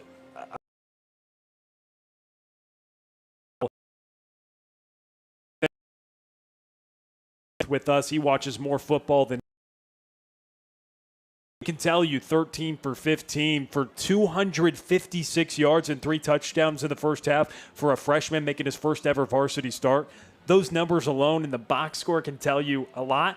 But just beyond the numbers, the way he's playing, it's jumping out with the accuracy, the decision-making, and the command of the offense. And perhaps the most impressive thing he did tonight, in my opinion, would love Trammell Jeffers' 2 cents, is when Colleyville gets the ball at the end of the first half, I will say I was perhaps thinking a knee, 16 seconds left, it's your own 30 or so.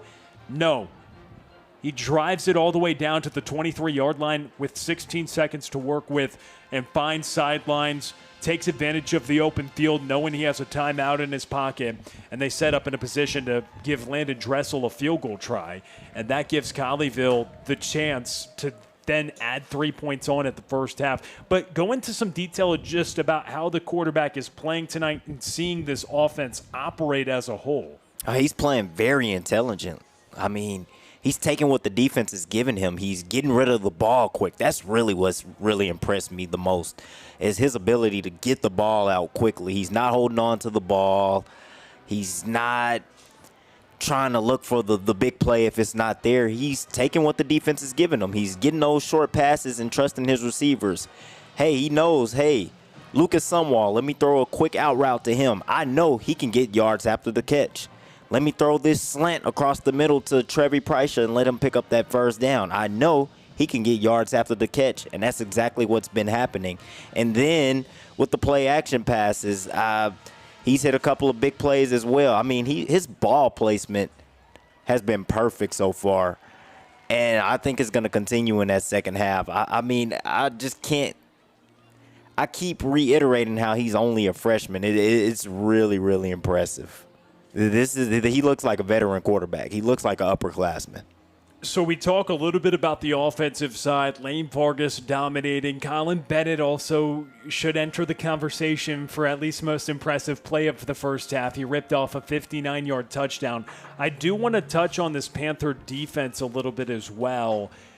14 points put on the board for Grapevine, and this is a Grapevine team, let's be honest, has really struggled this year. They go winless last year, and they have struggled this year as well. Just 1-8, 0-7 in district play. For an offense that gets only 18 points a game, is that a concerning mark to surrender 14 points in the first half against this Grapevine team here in the regular season finale as they get ready for the postseason when the competition is certainly going to get stiffer, Trammell? I'd say it is because you can date back to last week against Burleson, the way Burleson kind of had their way on offense. They were able to get their run game going, and then they hit on a couple of big plays. And, I mean, we're kind of seeing the same thing here. Grapevine is starting to pick up those chunks of yardage. They get 5 on one play. Then the next play they hit you with 12 rushing yards. And then, boom, it's the play action, and they pick up a 20-yard gain on the pass. And then they get another big passing play. They're just driving down the field because their ability to run the football. Like I mentioned earlier in the broadcast, when you're able to run the football, it opens up play action, and you're able to throw the ball deep. You're able to get those big passing plays, and that's what we've been seeing the last couple of weeks. Even before the Burleson game, we saw it against Seguin. We saw it against Summit. It is a concern. It really is. I would say, too, with the defense, and we were looking at some of the numbers heading into tonight's matchup, the running defense at times this year has just been off the charts. I mean, the Timberview game, they allowed nothing on the ground. Against the Colony, I know it was a 70-point win. They only allowed 27 rushing yards. Seguin and Everman, they did good on the ground, but they have allowed a lot of passing yards multiple times throughout this year, 300-plus passing yards multiple times, Timberview, Seguin in that aspect. And it was Burleson who really got back in that ball game. Not as much offensively. They did do some things that make you concerned against a Burleson offense that has been pretty pedestrian this year. But that was a big thing where they get the block kick, turn it back for a touchdown, utilize turnovers and special teams. And that is one thing for Colleyville is that you look at the last 3 weeks and they've played in thrilling games, which makes it really fun for us. 42-41 in overtime, a last-second stop. 28-21 over Mansfield Timberview after beating Seguin in overtime the next week, and that comes down to the final play. And then against Burleson, they had the ball at the end of the game. A holding penalty was called. The clock continued to wind, and a funny ending to that game. But Colleyville held on. Jerry Edwards, talking to us this week, said they were really focused on just cleaning up this team because they're confident. They know they have the potential to be a great team. But those are some of the things you're looking at, and especially to close out this second half, because you certainly are going to see a Grapevine team playing with nothing to lose. Down 30-14 at half team, their senior day, quote-unquote, on the final game of the season for them no matter what. While Colleyville knows they're going to the playoffs, they want to win this rivalry game. The whole community's out here. And for Colleyville, it will be a big challenge and point of emphasis for as much as we're giving Lane Vargas his flowers. I think it's the defense that you are a little concerned about and want to see take the step where they can compete and potentially make a run in the playoffs. But obviously the defense is going to have to be a big part of that. Yeah, even in their losses. You look at all their losses outside of the Red Oak game, they put up points against Argyle. They put up 35 points. Whenever you put up 35 points, you want to win that ball game or you want to be close to winning. They also put up 42 points against Mansfield Timberview. They're putting up points in every single game. It's the defense that gives you a little concern. We're giving up drives to pedestrian offenses such as Grapevine and Burleson. And even Everman had a couple of drives in that game. where they were moving the ball down the field. So it is a little bit concerning, but what makes you confident is that your offense can really put up the points on the scoreboard and light up that scoreboard. So going into the playoffs, you really just want your defense to be able to get turnovers and force key stops on third down. Bend but don't break, pretty much is what I'm trying to say. And what you're also trying to say is that quarterback play looks like it is in good hands for the Panthers for the next 3 seasons with Lane Vargas. That's one thing we've learned tonight. For all the talk and the hype of a player, if anything else, I know from the outside, this game doesn't matter tonight. Colleyville knows what they're doing next week. They're playing Melissa. Grapevine's out of it. But just the information alone, ideal situation, you get your senior quarterback who's going to play Division I football back next week, and he has the opportunity to hopefully lead Colleyville in a playoff run and do the things you talked about defensively. But if we throw all that out the window as well, I think we've learned tonight that Wayne Vargas could be a star in the making. Oh, definitely he's going to be a star in the making. He's going to be a future district MVP. He's going to be one of the best quarterbacks in the Dallas-Fort Worth area and probably one of the best quarterbacks in the state of Texas. I can't wait to see what this youngster is going to look like in the next few years. Well, already putting district MVP accolades and predictions. I loved it. Tramel Jeffers, first year on the call with us here on Panther Friday Night on Tradio. I've had the privilege to do this for a second year. And early on, you were coming out with the HSOs. First couple games of the season, you were saying Bodie Weaver's the district MVP. We'll find out. And I do think potentially one thing that could hurt Colleyville is they are the 3 seed. And you know sometimes those MVP awards sometimes go to best player, best team. And so perhaps that could hurt Colleyville in that aspect. And if you are going to look at other candidates, Argyle winning the district, could they potentially have a claim to get that award? They have the thing with Argyle too is obviously they're the most explosive offense for this district, but they have so many guys. So many. Logan Rexroth, Nathan Bruce on the running back side, Julian Caldwell on the receiving side, who might be the most talented player in the state at his position. And then you have McGuire Gasperson at quarterback. So, like, when you look at Argyle, just to make this argument, not sure that this is going to make a case for anybody listening to this right now, but for the fans, and from our perspective, we've talked about this quite a bit, is that you take Bodie Weaver off the Colleyville Heritage Panthers, he has been the Colleyville offense. He's been the leading rusher and passer all year long. No, he's not in the game tonight, and Lane Vargas has been great. But when we talk about these things, it's fun for the media to speculate who's going to potentially win that district MVP award. That, in my opinion, is why it should be Bodie Weaver. Not because we're the Colleyville Heritage broadcast, but because he has done so much for this team, whereas other teams, Argyle's been more explosive, they have more plays, they've been diversified. Meanwhile, Bodie Weaver's passed for 2,000 yards, even with missing the final district game. He's run for 740 yards. He's accounted for so many touchdowns so far this year, that 39 touchdowns in 9 games total. I mean, those type of things, it's hard to imagine that we wouldn't get a Bodie Weaver District MVP honor for him at the end of this season. Yeah, I mean, it's this simple. The award stands for Most Valuable Player.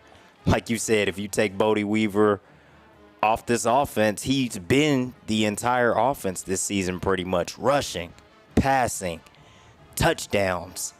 He has been the entire offense, and statistically, there's no way you don't give him the award. I just don't see why he can't get the award. I know they normally give it to the guy who's on the best team in the district, but like you mentioned, Argyle has so many guys at the running back position, at the receiver position, and the quarterback is pretty decent as well, but he's not Bodie Weaver. His statistics aren't anywhere near Bodie Weaver's. It's the most valuable player, and that's Bodie Weaver. No question about it. He should win district MVP. And you were calling your shots. I loved it. You were calling your shots very early on in the season. Just to give you an update around the district, Argyle, they already have the number 1 seed locked up, but they are blowing the Colony out. Colleyville put over 70 points on the Colony tonight. It's at halftime. Argyle leads 42-0 at halftime. So Argyle on their way to a playoff matchup, but they put 42 points up in the first half. They're dominating the Colony in a big way in that matchup. In that game so far, they've really run the ball at a high level. Logan Rexroth has 2 touchdowns. McGuire Gasperson's accounted for a pair of touchdowns, 1 passing, 1 rushing. Nathan Bruce has a touchdown as well. And then receiving-wise, Julian Caldwell already with 70 yards and 7 catches. A guy who, when we talked to him or did this game, and we mentioned 40 offers from Power 4 schools in his mailbox, and the junior is going to continue to just have piles and piles of mail, and it'll be a have it your way opportunity for where he wants to go to school, Trammell. Yeah, seriously. Oh, my goodness. So that is one score around the district. Again, it is Colleyville who's going to be playing at Melissa upcoming next week. That'll be a 7:30 kickoff next week for the opening round playoff game. So when we look and see this opportunity for the Colleyville Heritage Panthers, they're going to be taking on Melissa upcoming next week. They are playing Denison right now in the Cardinals of Melissa, which is one of the most impressive stadiums in the country. Went over a $30 million renovation a couple of years ago, and that's where we'll be next week. But Melissa leading 31-0 over Denison right now. They have already secured that number 2 seed within their district, but they are in control right now and on their way to a victory as we look at some stuff around the district as well. Melissa going to move to 7-2 tonight and 7-1 in district play if they can hold on in that game. For the rest of the district, the big matchup that everybody talked about, it was Arlington-Seguin against Mansfield Summit, and it was the winner of that game. That was a Thursday night affair, gets into the postseason, and Arlington-Seguin was able to pull it out, and they picked up the victory. So we have broke it down. That's halftime scores and stats. We have the playoff matchup set as we look forward to that next week, but we also look forward to the second half as well. As you see the graphic on our screen, thanks to London Stewart putting that up for us. So Argyle 7-0. They're going to move to 8-0 tonight, barring a 42-point comeback by the Colony. And then the Timberview 6-2. They finished up district play a week early, having that final week by Colleyville. They're looking to move to 6-2, but even if they drop to 5-3, they have that head-to-head over Summit, which is why it's a foregone conclusion of what's happening tonight. And it is that final seed is going to be Seguin, not Summit. I know on the graphic they're both tied at 4, but last night it was Seguin beating Summit 23-22 in a one-point affair that ultimately gave Colleyville the leg up in that game. So thank you to London Stewart putting that one up as the playoff matchups are set for next week across the entire district. And so we're looking forward to continuing to talk about that in the second half and get ready for the second half of action when we come back. You're watching Panther Friday Night on Tradio. Do you have a dream of having a pool and a backyard oasis? Well, it's time to talk to the professionals at J. Caldwell.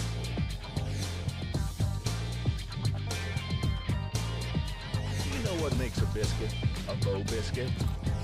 There it is. Small batch biscuits, just minutes from the oven, with crunchy hand-breaded chicken.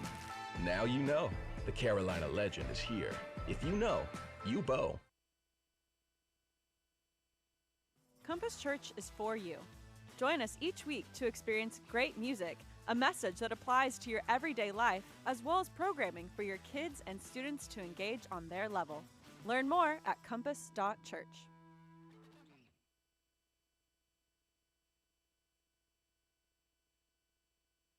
From your first paycheck to your first home, starting your own business or celebrating your retirement, we're here for all of life's important moments. At Simmons Bank, our modern banking solutions make managing your finances effortless and efficient, so you can focus on what matters most. Simmons Bank, proud supporter of the moments that matter. SimmonsBank.com, member FDIC, equal housing lender, all accounts subject to approval. Every game is filled with moments that matter, ones you will never forget. At cliprip.com, you make it easy to relive those moments again. Browse and download your favorite plays from game broadcasts by Trio instantly. Whether you are a player building a reel, a parent capturing memories, or a fan playing that perfect drive, your moment is ready to clip. Clip the moment, rip the highlight. Visit cliprip.com today.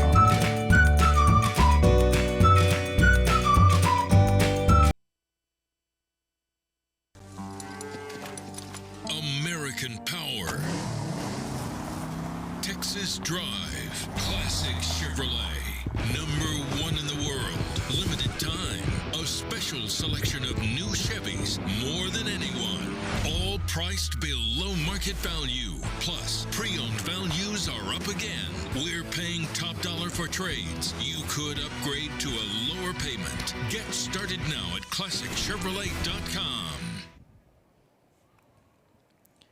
Welcome back to Panther Friday night on Tradio, as we are about to get the second half underway, as the Colleyville Heritage Panthers have a 30-14 lead over the Grapevine Mustangs. This has been a very exciting matchup so far. Both offenses have got it going in the second quarter. Colleyville ended their last drive on a 47-yard three-play drive with 16 seconds left. A 16-second drive by the freshman quarterback. He got his team in scoring position, and Landon Drestel kicked a 40-yard field goal, which ties his career high. Very impressive. The field goal actually looked like it would have been good for 45 or 50. He did a very good job of getting Colleyville up 16, as they really needed those points, because Grapevine will now start with the football in this second half. They will, and trailing 30-14, definitely with an opportunity to cut into the deficit, starting with the football. So we welcome you back as the second half about to get underway. Colleyville to send it deep. Dangerous returns all night long for Luke Stewart. And we'll see if Landon Dresel sends it to him. So Colleyville and Grapevine. Final half of the year for Grapevine. Can they empty the tank and pick up their first district victory? It went winless last year. They've yet to pick up a district victory this year, but a half to try to make a comeback versus their bitter rival, while Colleyville looks to hold on and win, try to carry a 5-game win streak up to Melissa next week to begin the postseason. Lane Vargas, the story tonight, if you missed it. Star quarterback Bodie Weaver held out for precautionary reasons in this ball game. But the freshman getting the start, and he's been good. As we talked a lot about at halftime, 256 yards, 13 of 15, and 3 touchdowns. But it's time for Grapevine. They open up at the 30-yard line. And starting out there, it's Jalen Holmes. Definitely ran the ball at a high level, but threw a pair of interceptions in the first half. And it's a carry, putting the shoulder down, is Jake Graham. He really bangs the football up that line of scrimmage, and the sophomore, the skill and talent there, but the ability to take it and go and find those lanes. I mean, you saw it right there. Yeah, he's a very violent runner. You saw it there as he got in the second level, and he just lowers his shoulder and runs a defender over. 2nd and 3. Man goes in motion. It's Holmes who fakes it and pops it out to his target in Luke Stewart, and the senior catches it to move the sticks for a first down. It is interesting, the 2 quarterback spot with a pair of seniors trading things off in Jalen Holmes and Ty Johnson. Holmes starting this second half. Johnson's been more effective passing. Holmes was just 2 of 7 for 4 yards in the first half. Has had as many completions to his own team as he did Colleyville with 2 interceptions. But he did this in a big way in the first half. He ran for 40 yards and has a big run right there, a pickup of 20 straight up the middle, and he surges ahead. When he runs, he tucks and goes, and quick decision there to pick up the first down and some. That's why they keep putting him in the game, because of his ability to run the football. He just gets it right up the middle again and picks up another big first down. The run game for the Mustangs is really starting to pick up.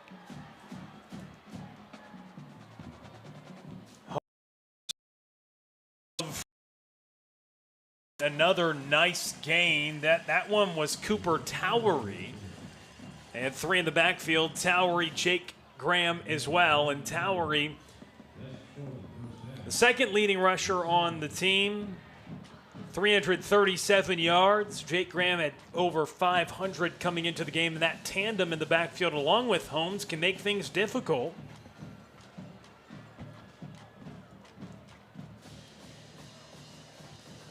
With all 3 in the backfield having an opportunity to run the football, it sets up a 2nd and 1. Opening drive for Grapevine here in the third quarter. And they give this off to Jake Graham. He goes up the middle, just turns the legs. That's one thing about Jake Graham we've noticed tonight is he's obviously an absolute workhorse, a sophomore that has a very bright future. And he just turns the legs forward, and he finds holes, and he has quick decisions when he gets the ball. Not a lot of dancing or opportunities for tackles for loss for Colleyville. No, you don't really see that often from a sophomore running back. Like you said, he's got a really bright future. Here's Holmes, keeps it himself, has a nice hole, and he hits it for a good gain. Eli Woolery chops him down by his knees from behind, but not before it's Jalen Holmes who picks it all the way up to the 27-yard line. A gain of about 5 on the play. So Grapevine moving it down the field on their opening drive of the second half in a 30-14 ball game in this regular season finale. The Red Rail rivalry, Colleyville trying to make it 7 of the last 8 that they have won this rivalry affair. And it's a play action. They faked it and now shot down the field. It's incomplete. 2 defenders in the coverage for Colleyville. Brody Hunter, the intended target, and sophomore Ryan Lloyd and Isaiah Haynes were there, and it looked like Lloyd got a piece of it at the end of that play. Yeah, that time again, they're running the play action. They're successful with the run, so they're going to run the play action and take a shot. But the problem was, he didn't throw it to the correct receiver because number 19, Braden Kays, was wide open on a slant. He could have hit Braden Kays, and he would have had a touchdown.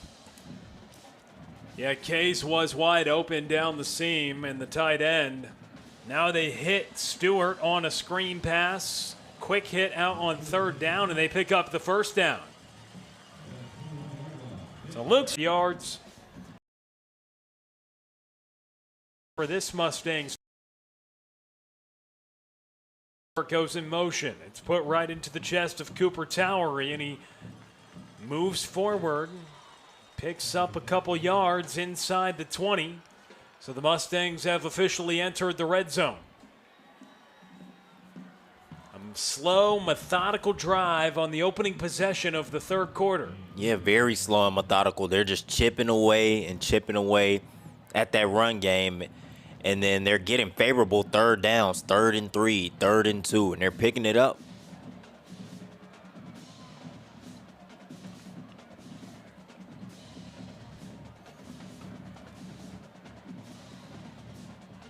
It is Holmes. He gives it off, and there's a tackle for loss. Colleyville coming up big. Who else? Isaiah Omar. He drops Jake Graham a couple yards behind the line of scrimmage, and a big loss. Here on this replay, look at Isaiah Omar. He just shoves his defender out of the way, and then he bursts right up the middle and gets that tackle for a loss. Isaiah Omar is one of the most impressive defensive ends you will find, and he plays pretty much every snap. He's been utilized a lot on the offensive line as well, which shakes off blocks at a really high level. Now it's a moving pocket. Holmes does hit his man. He finds a target around the 15-yard line. It is a first down and a nice connection there to Judah Johnson. Or check that's Brad Kays, who was wide open earlier in the drive, and they eventually find him to set up 4th down as the tight end. Just his 4th catch of the year. And now Grapevine in a 4th down and a few yards to go. They will settle for a 31-yard field goal try. Austin Schilling just 3 for 6 on field goals this year.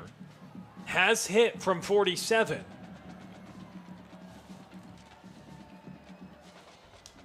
Kick is up, and it just squeaks past the goalpost.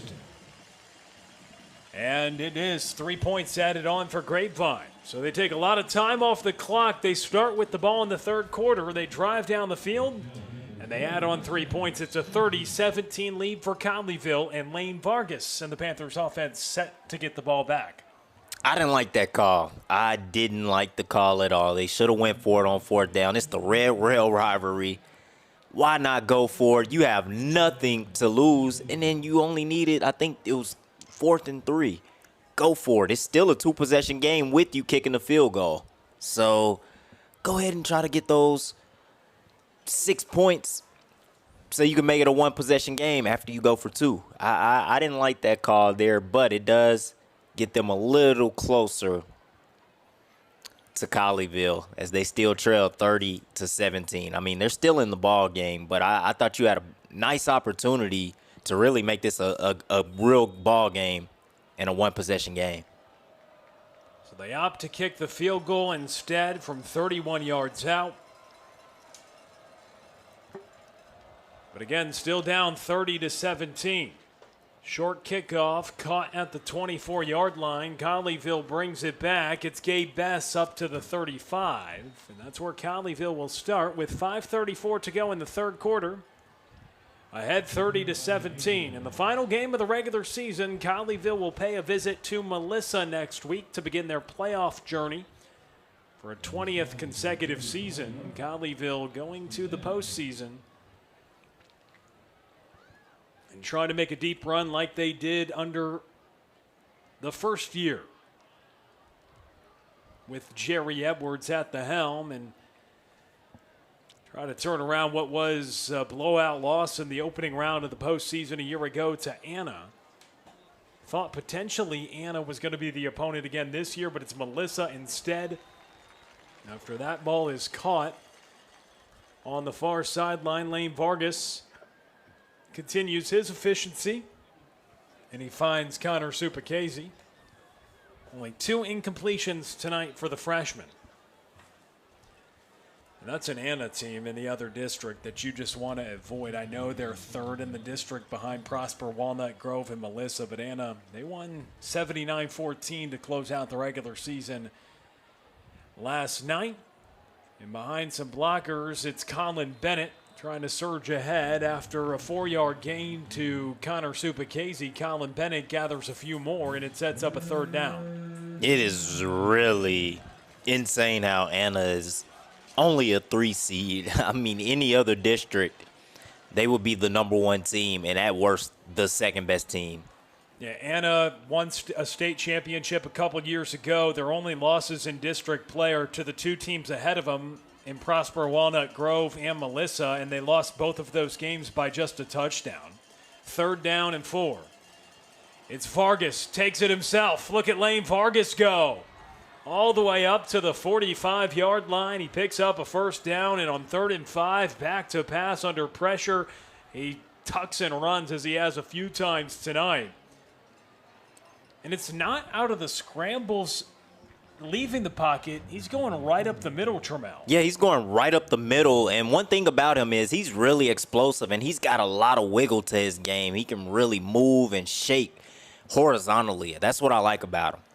1st and 10 from the 45-yard line. It's a moving pocket for Vargas. Right on the money on the sideline. It's hauled in by Trevi Prycia. And right at the sticks, good for a Colleyville 1st down. And they move quickly.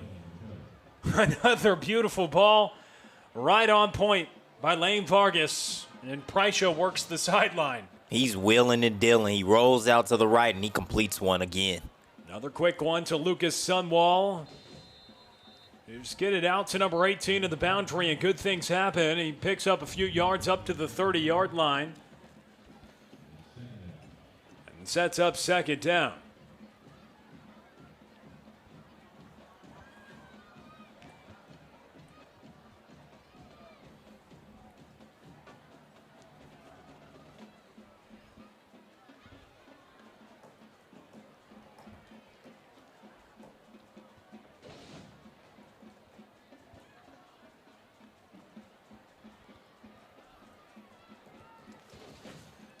So now Colleyville set up with an empty backfield. Lane Vargas with the football, back to pass, and he'll take it himself. Saw some space on the left side. Vargas continues to go, and he tumbles down at the 5-yard line. Lane Vargas rips off a 25-yard run, and Colleyville in scoring position once again. A really nice play here. It was a quarterback delay draw pretty much. He looks to the right side as if he was going to throw the football, and then he just takes off to the left, and he showed you that explosiveness and that wiggle to his game. And a flag flies. Perhaps a legal formation. We'll see what the call is going to be, or did Colleyville get a timeout off in time? But a marker is down on the field.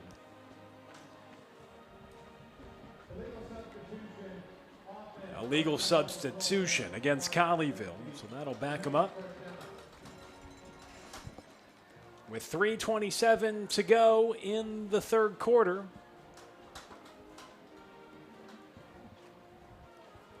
We'll keep it with you here on Panther Friday night on Tradio.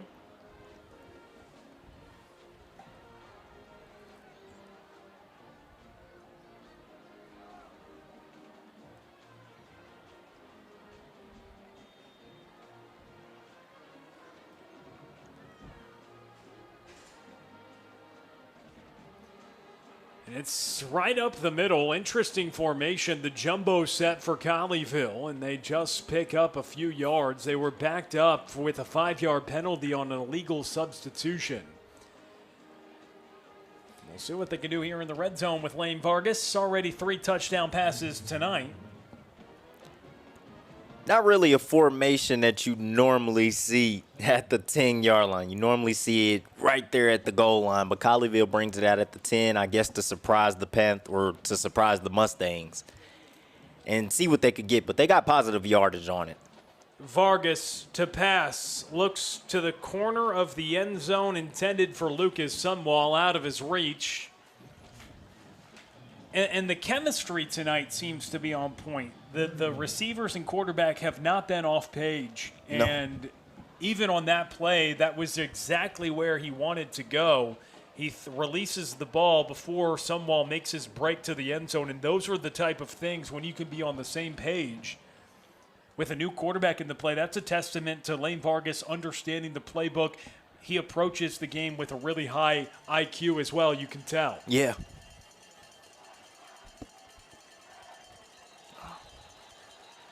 And multiple flags fly as well. False start against Colleyville. They'll be backed up. 2nd penalty since they've been inside the 5-yard line on this drive.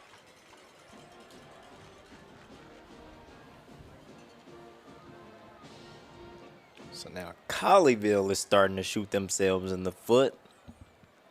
After a promising drive, now you're looking at a 3rd and long in the red zone. So let's see if they can convert here and get 6 on the board.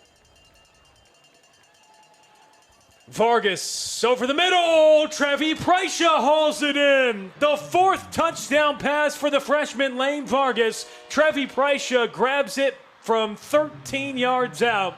And Colleyville adds more on. Lane Vargas, have a night. Lane Vargas says, that penalty doesn't matter. I'm punching this ball in for 6. Nice route there by Trevi Prysha. He jumps up and he catches it over the defensive back.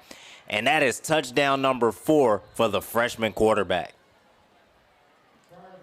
Another false start against Colleyville. That'll make this extra point more difficult. With Lane Vargas, too, he pours it over the top of 2 defenders as well. Tight area to do that in the red zone, but man, he's been impressive tonight. Yeah, he gave his receiver a chance. It was 3rd and 13. You had to take a shot in the end zone. That's exactly what he did, and he fit that ball right where it needed to be. So a 25-yard extra point, still no problem for Landon Dressel, who booted one in from 40 yards to end the first half on a drive directed by Lane Vargas. He does it again despite a couple penalties. It's Vargas with 4 touchdown passes tonight. 2 to Connor Supacase, 1 to Lucas Sunball. He spread the wealth as well there to Trevi Prysha on a 13-yard touchdown reception. I mean, the big 3 all with a TD reception tonight, and we take a timeout. From your first paycheck to your first home, starting your own business or celebrating your retirement, we're here for all of life's important moments. At Simmons Bank, our modern banking solutions make managing your finances effortless and efficient, so you can focus on what matters most. Simmons Bank, proud supporter of the moments that matter. SimmonsBank.com, member FDIC, equal housing lender, all accounts subject to approval. American Power. Texas Drive. Classic Chevrolet. Number 1 in the world. Limited time. A special selection of new Chevys. More than anyone. All priced below market value. Plus, pre-owned values are up again. We're paying top dollar for trades. You could upgrade to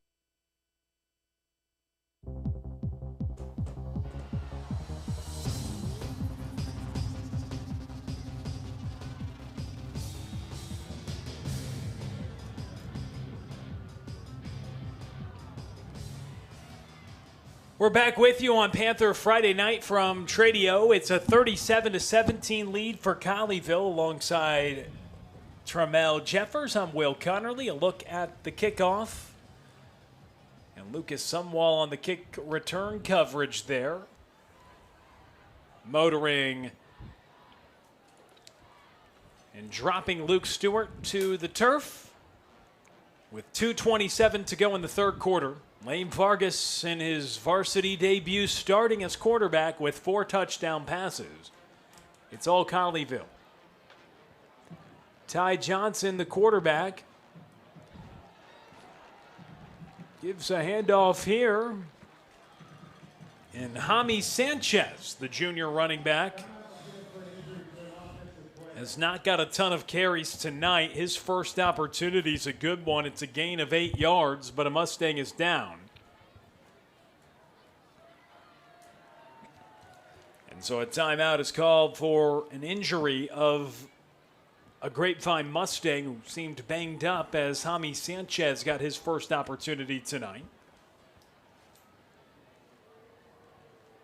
With 2 minutes and 17 seconds left in this third quarter, Colleyville, they have some distance on the scoreboard right now, leading 37-17. Yeah, and now the Mustangs are kind of in a situation where, yeah, you're running the ball very well. You're having success running the ball, but you're down 20 now. There's 2 minutes left in the third, and then you're going to have 10 in the fourth. So you got about 12 minutes left. You might want to start hurrying up and getting some passing yards going in the air. They look in the air there, but nobody in the vicinity except the Colleyville Heritage Panther defender. And it goes incomplete. Isaiah Haynes was the closest one to it, and the pressure on the quarterback there forced the ball out quickly for the incompletion. And that's what you're going to see more of if the Mustangs get into that passing offense, which I believe they will really soon. Then that opens up the passing lanes for the defensive ends and the defensive tackles of Colleyville as they get to pin their ears back and they get to rush the passer because it's going to be obvious passing situations. A passing situation you would think here, but instead it's Colleyville who blows the play up. Isaiah Omar plunges through the backfield. No blocker matching him tonight. And he wraps up Ty Johnson for another big loss. The second TFL tonight for Isaiah Omar, and this one going down as a sack. Yeah, it was a high snap and then some miscommunication in the backfield. And Isaiah Omar just cleans it up. And he punishes the Mustangs and makes them pay for it. And this is the first drive that the Mustangs haven't scored on. They went 3 straight drives with scores, and now they're finally forced to punt. They had the field goal and a pair of touchdown drives in the first half as well, but deciding to punt here really out of necessity on the 4th and long. After Isaiah Omar comes up with another big play in the backfield, it's underclassmen stealing the show tonight at Mustang Panther Stadium. Perhaps the final time that the Mustangs or Panthers will play here at MP, depending on what happens for Colleyville in the playoffs. We know in round 1 they'll be at Melissa next week. But it's underclassmen. Isaiah Omar making plays. He's a sophomore. How about Eli Woldery, just a sophomore with a